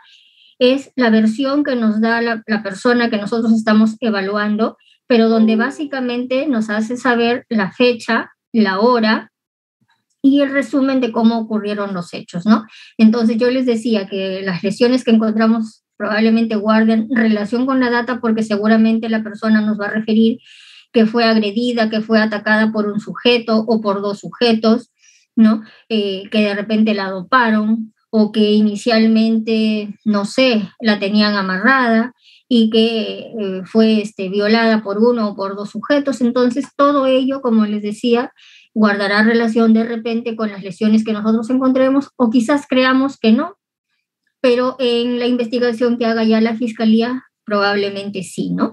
Muchas veces también el entorno, o sea, o lo que ocurre fuera, no necesariamente el cuerpo en sí, sino con la agresión en sí, a veces pareciera que no guarda relación, pero después cuando se unen todas las piezas, guarda relación, ¿no?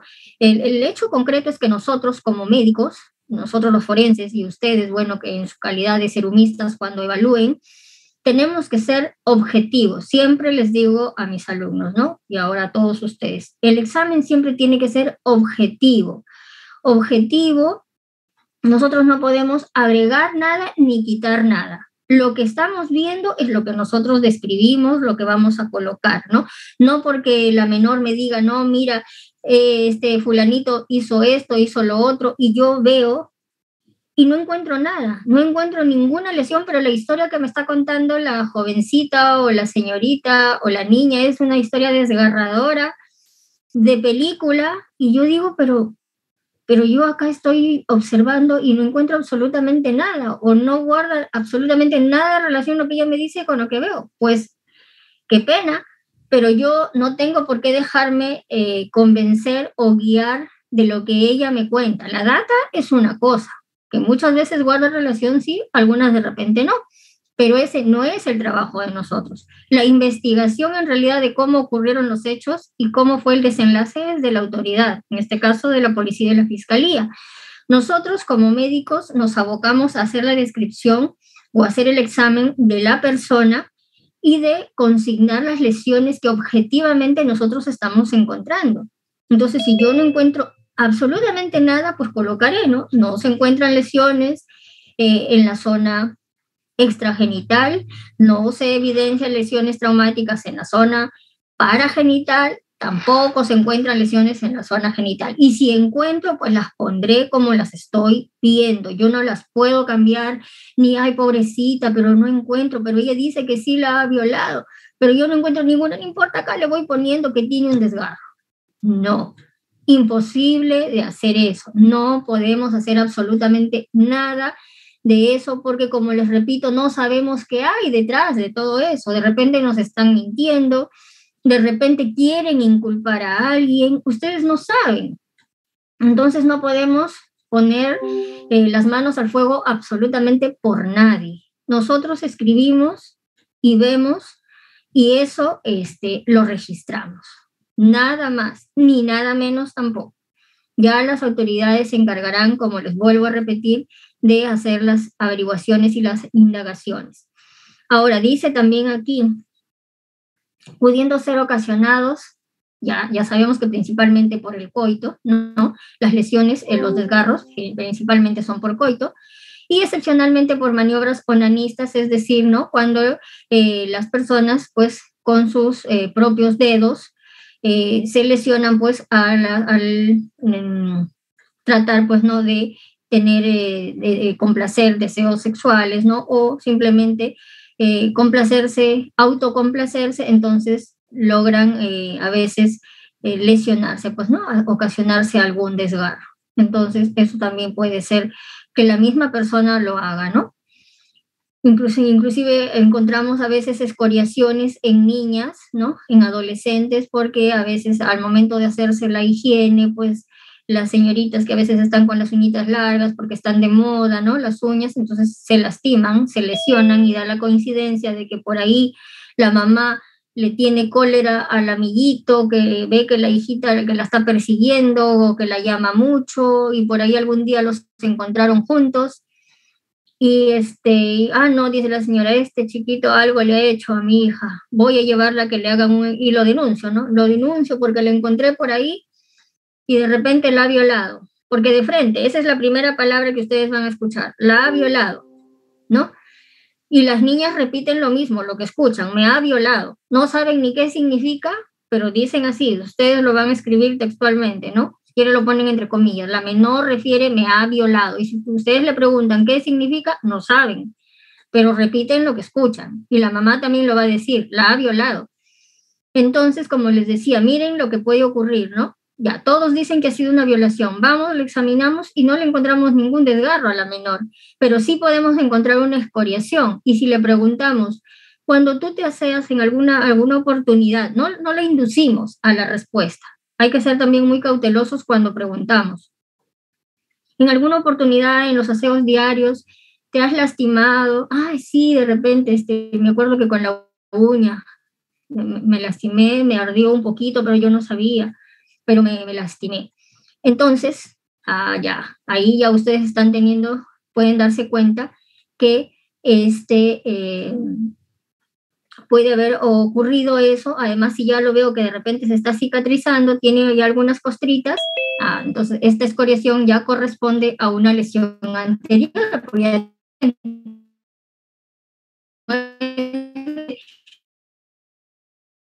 De la tarde, es un ejemplo, la mamá dice que los hechos han ocurrido en la mañana, 12 del día, pero yo encuentro una pequeña escoriación ya costrificada, ¿no? De repente en uno de los labios menores. Eso definitivamente no corresponde a la data que la mamá está refiriendo, ¿no? Tampoco tiene que ver con un desgarro imenial, desde luego, ¿no? Pero les pongo un ejemplo para que vean todo lo que puede ocurrir, ¿no? Entonces las versiones van a cambiar muchísimo.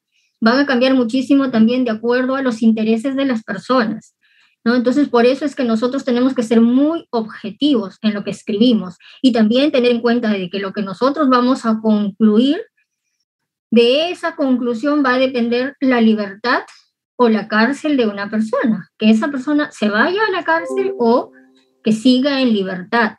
Mucho cuidado, por favor, y si no están seguros de lo que van a escribir, preferible absténganse a escribirlo o soliciten que la persona sea evaluada en una unidad médico-legal o pongan ahí que debe ser evaluada por un especialista, no importa, pero si es que ustedes no están seguros de lo que están viendo, no escriban y manden a la cárcel a alguien injustamente, porque un documento de esta naturaleza puede mandar a la cárcel a alguien.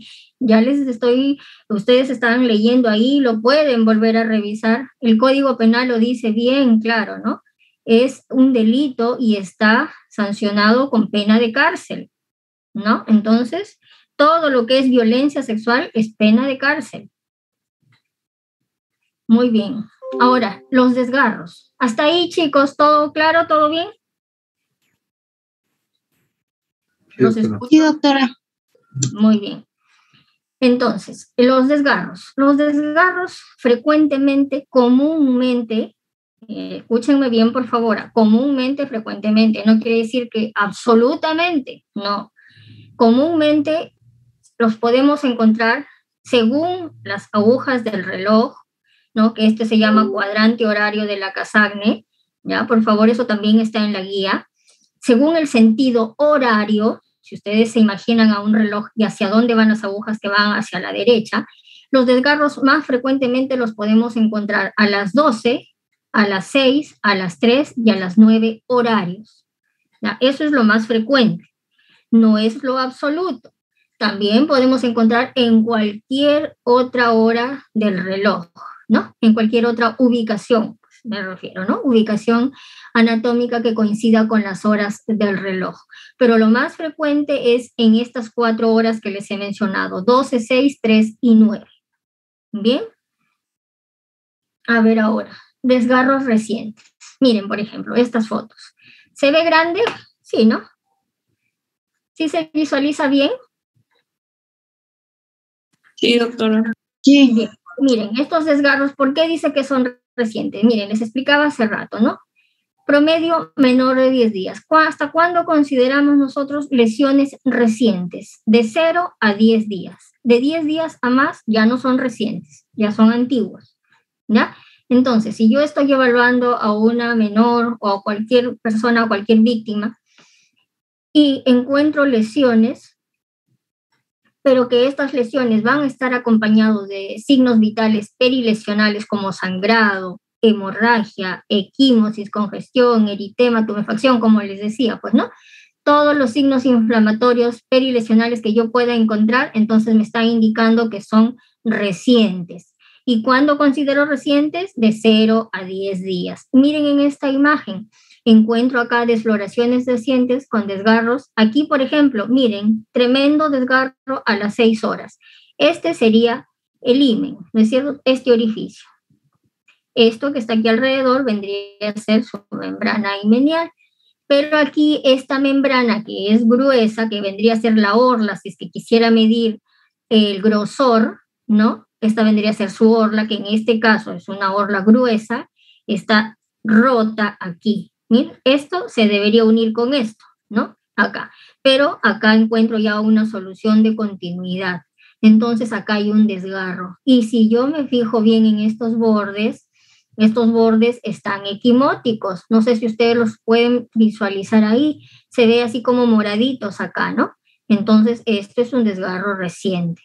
Esto obviamente ya es una imagen de una mujer grande, ¿no? No es una niña como estábamos viendo, pues un orificio anular muy circunscrito, no completamente circular, que es facilito, como les decía, ver en menores, ¿no? En niñas pequeñitas, pero ya en mujeres adultas es un poco más complejo. Aquí, chicos, ¿me permiten un segundo, por favor? Me está llamando el coordinador del curso. No sé, algo creo que está pasando. Denme un segundo, por favor. Sí, doctora.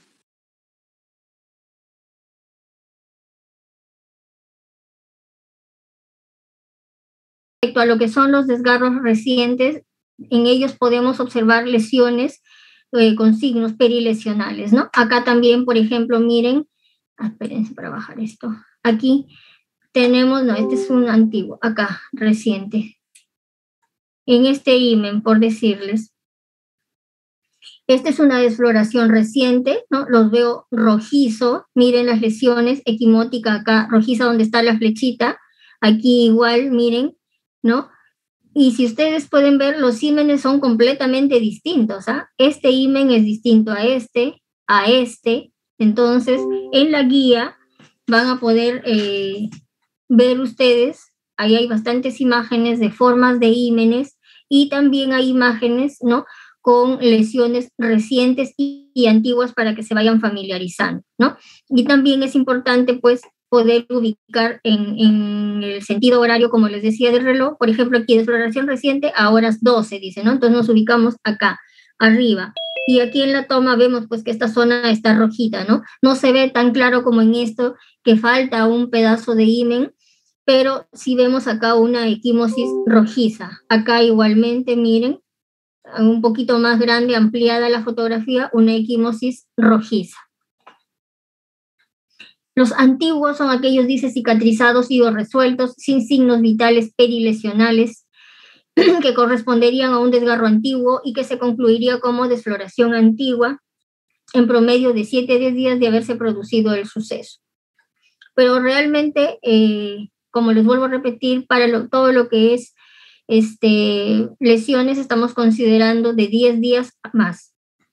Aunque teniendo en cuenta, ¿no? Vuelvo a repetir que también a mis alumnos en los grupos les he dicho, muchas veces tiene que ver con la contextura de la persona, ¿no? El proceso de cicatrización en todos no es igual, siempre es en promedio. Ustedes acuérdense que no podemos ser absolutistas en medicina, ¿no? No todas las personas cicatrizamos, nuestras heridas van a cicatrizar en los mismos días, no todos tenemos la misma contextura corporal, no todos de repente son personas sanas, algunos pueden tener algunas enfermedades que condicionan que sus cicatrices o que sus heridas tarden en cicatrizar, problemas sanguíneos. Entonces también hay otros factores que van a interferir en estos procesos. Por eso siempre se dice en promedio, ¿no? En promedio, no quiere decir que sea absoluto. Desfloración antigua a horas 6, miren aquí, porque decíamos ya lo vemos como una cicatriz blanquecina. Aquí donde está la flechita amarilla vemos que le falta un pedazo a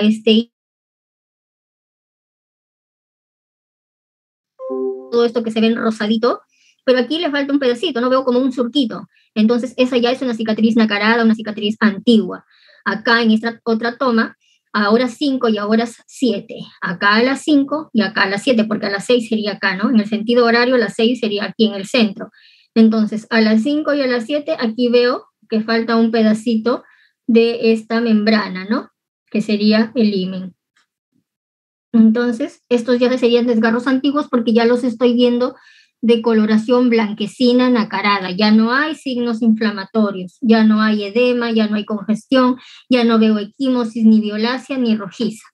Y también teniendo en cuenta la data que me refiero a la paciente, entonces voy a ver que guarda relación, ¿no? Que ya cicatrizó.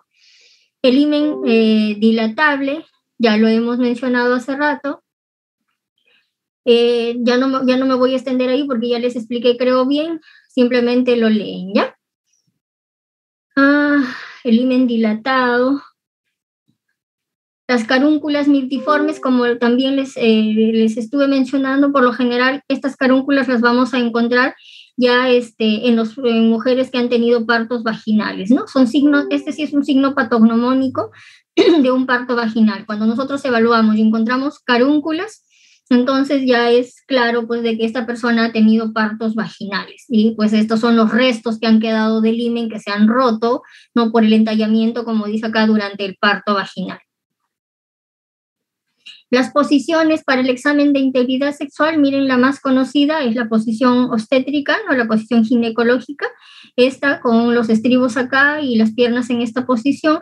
También puede ser así, ¿no? Con la posición, las piernas hacia arriba y las piernas hacia abajo, o aquí apoyadas directamente en la camilla, no necesariamente en las pierneras, porque a veces esto tiende a cansar, a doler, se les adormecen las piernas a las personas. Entonces puede ser así, directamente apoyada en la camilla, o también puede ser de costado cuando las personas tienen algún problema o daño neurológico, ¿no? Que no puedan de repente algún tipo de parálisis, entonces podemos utilizar la posición lateral. Cuando son niñas pequeñas, podemos utilizar estas posiciones, ¿no? Esta posición como de ranita que le llamamos nosotros, o pueden ir también con su familiar, ¿no? Con la madre, con la tía, con alguien con el que el menor se sienta acompañado y tranquilo, y sobre todo para que nos permita poder hacer el examen. No es hacer un examen en un niño pequeño bien complejo, ¿no? Es bastante difícil porque lloran, tienen miedo, por más que son tan pequeñitos, no entienden lo que está pasando. Entonces se les trata de dar, pues, justamente hay que tener mucha paciencia para poder lidiar con ellos, esperar que se tranquilicen, pedirle a la mamá que lo cargue, que lo tenga en faldas, y probablemente, como digo, terminamos haciendo el examen muchas veces así, ¿no?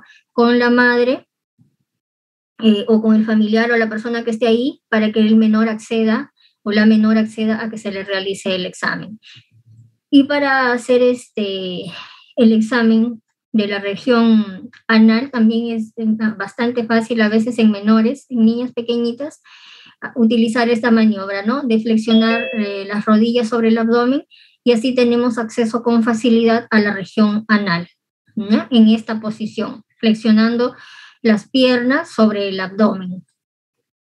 Y esta posición, como vuelvo a repetir, de la ranita, para tener acceso aquí a la zona vulvar, a la zona himenial.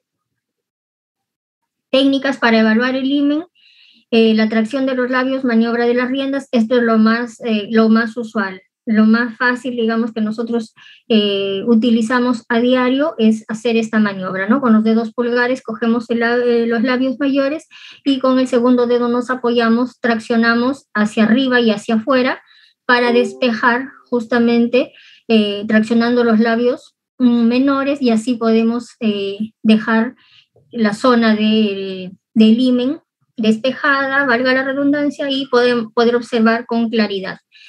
Esta maniobra ya es un poco más compleja, no es que no se pueda hacer, pero hay que tener mucha más habilidad para poder utilizar esta maniobra. Lo más sencillo es esta maniobra, pero para esto sí necesitamos que una segunda persona nos ayude si es que vamos a querer tomar una muestra, ¿no? Porque como vamos a estar con las dos manos ocupadas, necesitamos que alguien con un hisopo pueda ingresar por el orificio himenial y tomar las muestras siempre y cuando se requieran.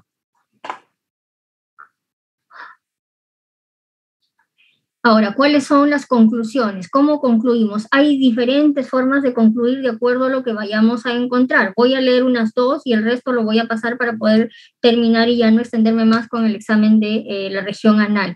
Por ejemplo, debemos consignar, si la persona no desea que se le realice el examen, ¿no? Obviamente, siendo ya una persona que puede dar su consentimiento, así sean niños, pero que sean conscientes, ya un niño de 8, 9, 10 años, y no desean que se les evalúe, no los podemos evaluar a la fuerza. No hay manera de obligar a un niño a hacerle un examen, ni a un adolescente, ni a un adulto, en realidad, ¿no? Nadie puede ser evaluado de manera obligada, porque no lo podemos sujetar a la camilla ni lo vamos a amarrar. La persona tiene que colaborar con el examen. Entonces, a veces las mamás están ahí con las hijas, no, pero te tienes que hacer el examen. Y yo por poco y les pegan delante de nosotros, pero las chiquitas se ponen necias y no quieren. Y ya, pues nosotros ya tampoco no nos vamos a pasar toda la mañana o toda la tarde, ¿no? Simplemente, señora, no desea, si en algún momento quiere, la trae, ¿no? Pero no podemos obligarlos porque, como les repito, no hay forma de amarrar a alguien en una camilla, no podríamos hacerlo, ¿no? No se puede, no está permitido. La persona tiene que colaborar porque nosotros tenemos que pedirle que colabore, que respire, cambiar de posición, de la posición ginecológica, pasar a la posición genupectoral cuando vamos a evaluar ano. Entonces, si la persona no colabora, no hay manera de poder realizar el examen, ¿no? Entonces, y las otras conclusiones, pues si la persona no desea, simplemente colocamos no permite el examen médico legal, ya está.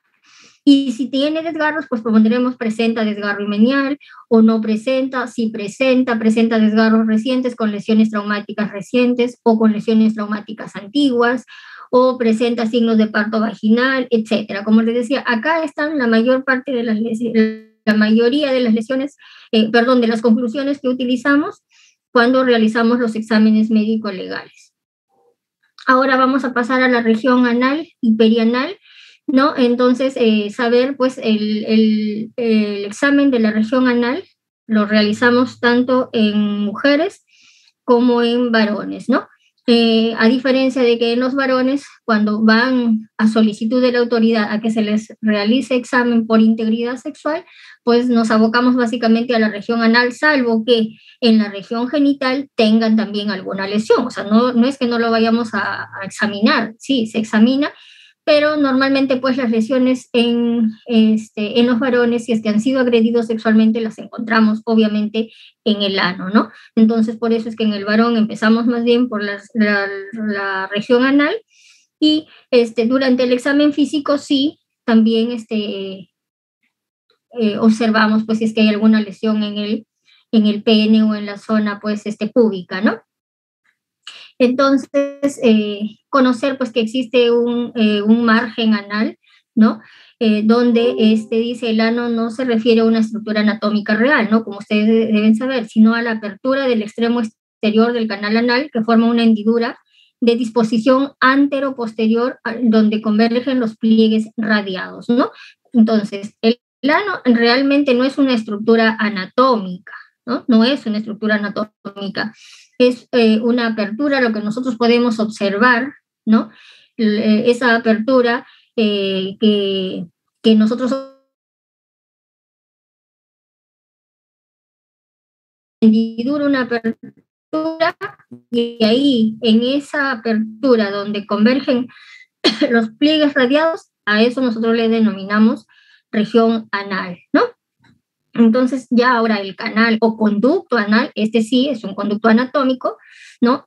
Que inicia a nivel del ano y termina a nivel de la línea dentada, ¿ya? Entonces, sabemos que tiene estas medidas en los adultos, ¿no? En los hombres de 1.3 a 3 centímetros, en las mujeres, ¿no? Entonces,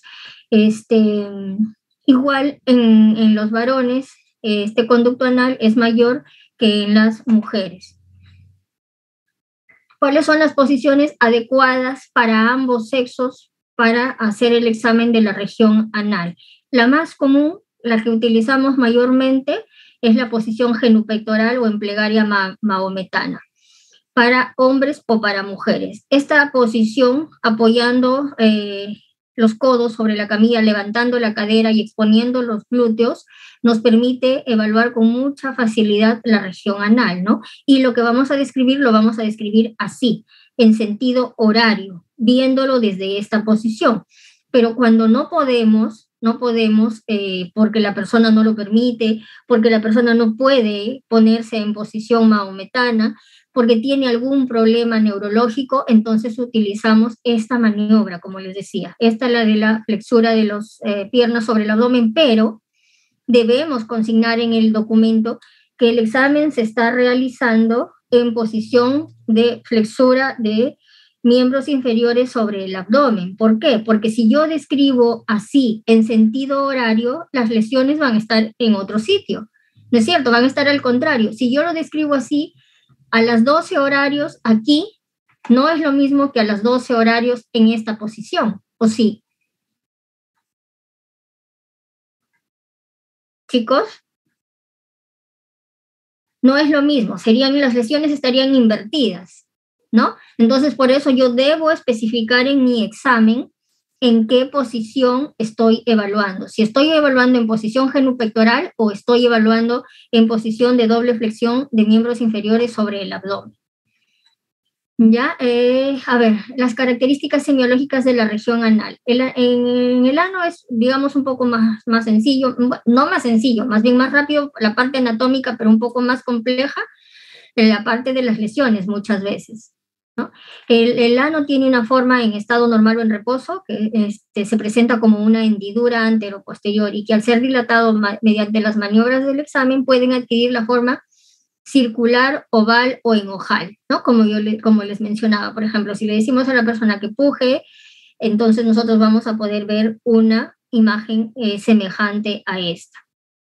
Tono generalmente es eutónico o de tono normal, es decir, permanece con el orificio cerrado incluso mientras se está ejerciendo una suave separación glútea. Entonces, cuando nosotros empezamos el examen y colocamos nuestros dedos pulgares aquí cerca en los glúteos, tratando de ligeramente separar ambas glúteos o ambas nalgas, el ano normalmente, porque tiene un tono eutónico, permanece cerrado, ¿no? Ligeramente. Y ya posteriormente, si nosotros seguimos haciendo un poquito de tracción, se va a ir aperturando, ¿ya? Pero inicialmente, por este tono que tiene, en lo normal, digamos, es encontrarlo cerrado.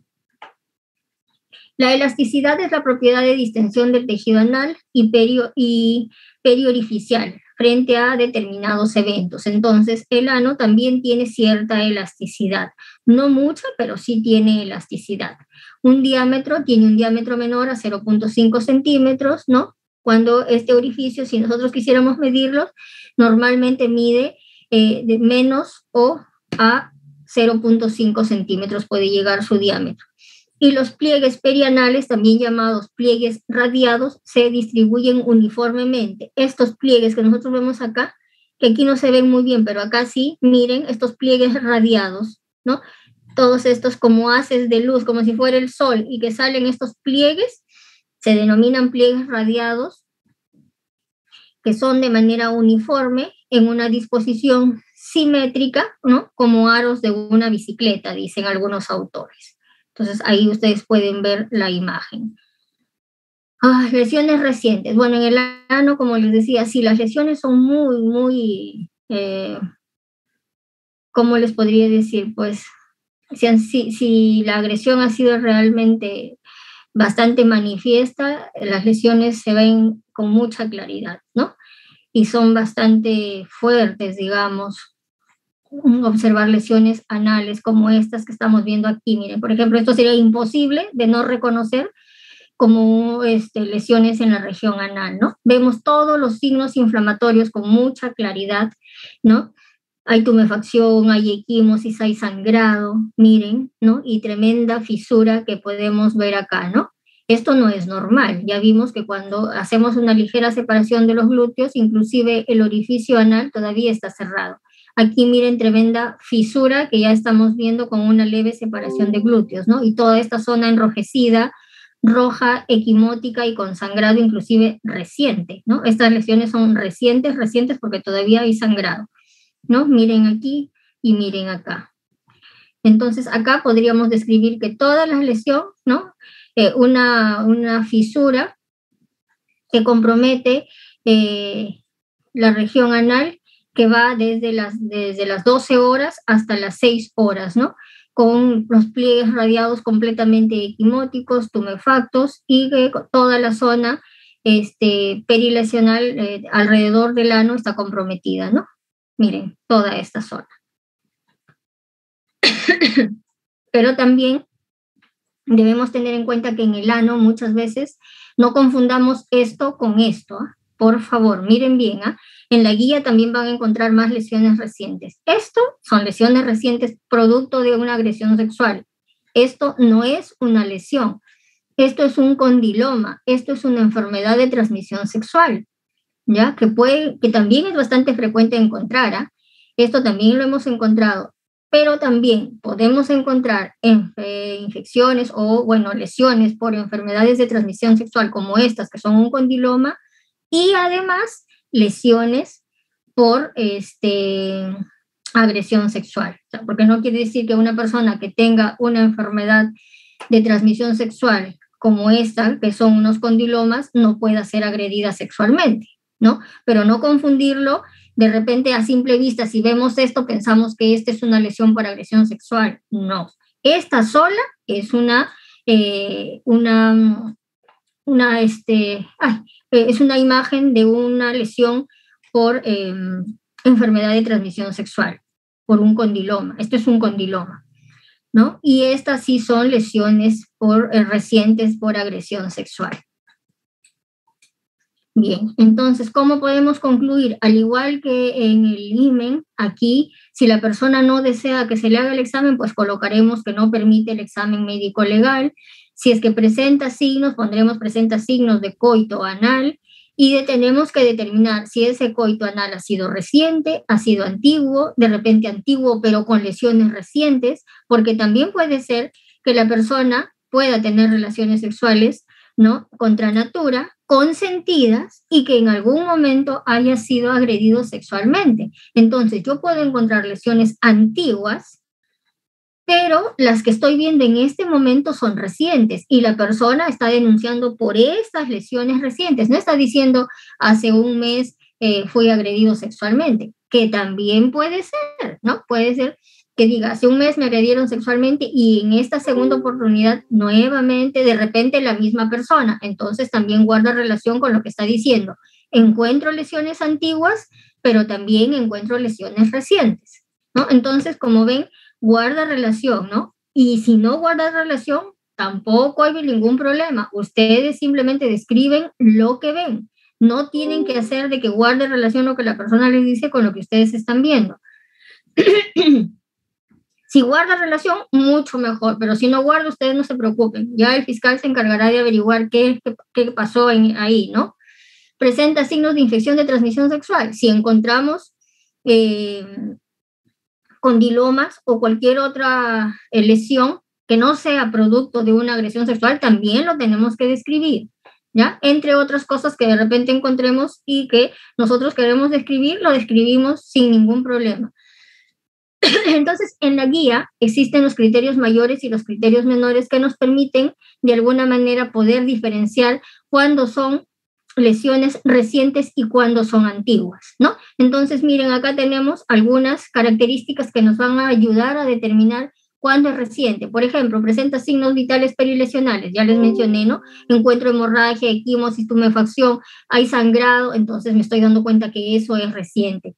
Si hay hipotonicidad y el orificio está dilatado, entonces es reciente, porque ¿cómo debería encontrar el orificio? Cerrado, ¿no? Con un tono eutónico, no ni con poco tono ni con mucho tono, ni hipotónico, o sea, completamente abierto, ni hipertónico, completamente cerrado que no se puede abrir por nada, no. Entonces algo ha pasado ahí, por eso es que hay esa reacción, ese reflejo, ¿no? De muy poco tono o de mucho tono.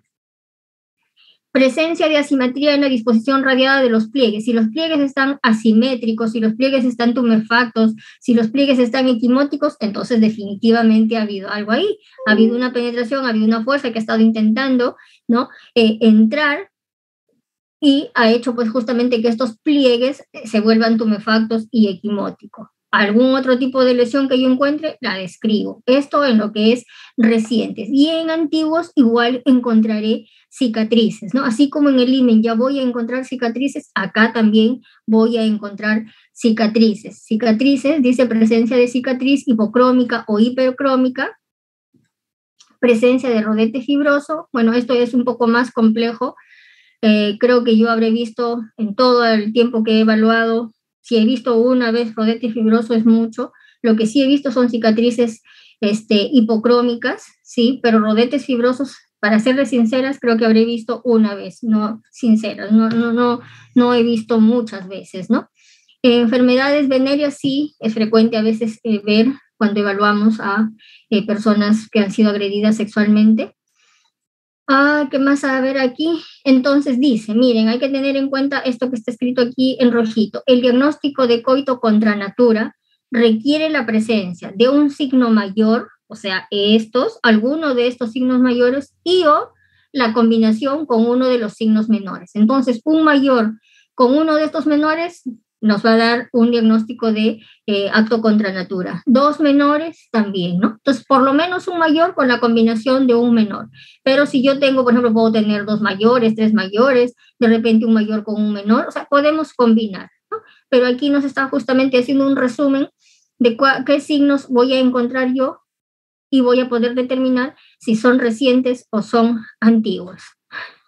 Ay, chicos, uy, Dios mío, me pasé. ¿Cuánto tiempo? Bien, les agradezco por la paciencia, por haber escuchado, espero que haya quedado claro. Si tienen alguna pregunta, por favor, la pueden hacer. ¿Están ahí o ya se fueron todos? Chicos, por favor, ¿pueden prender sus cámaras? Quiero verlos.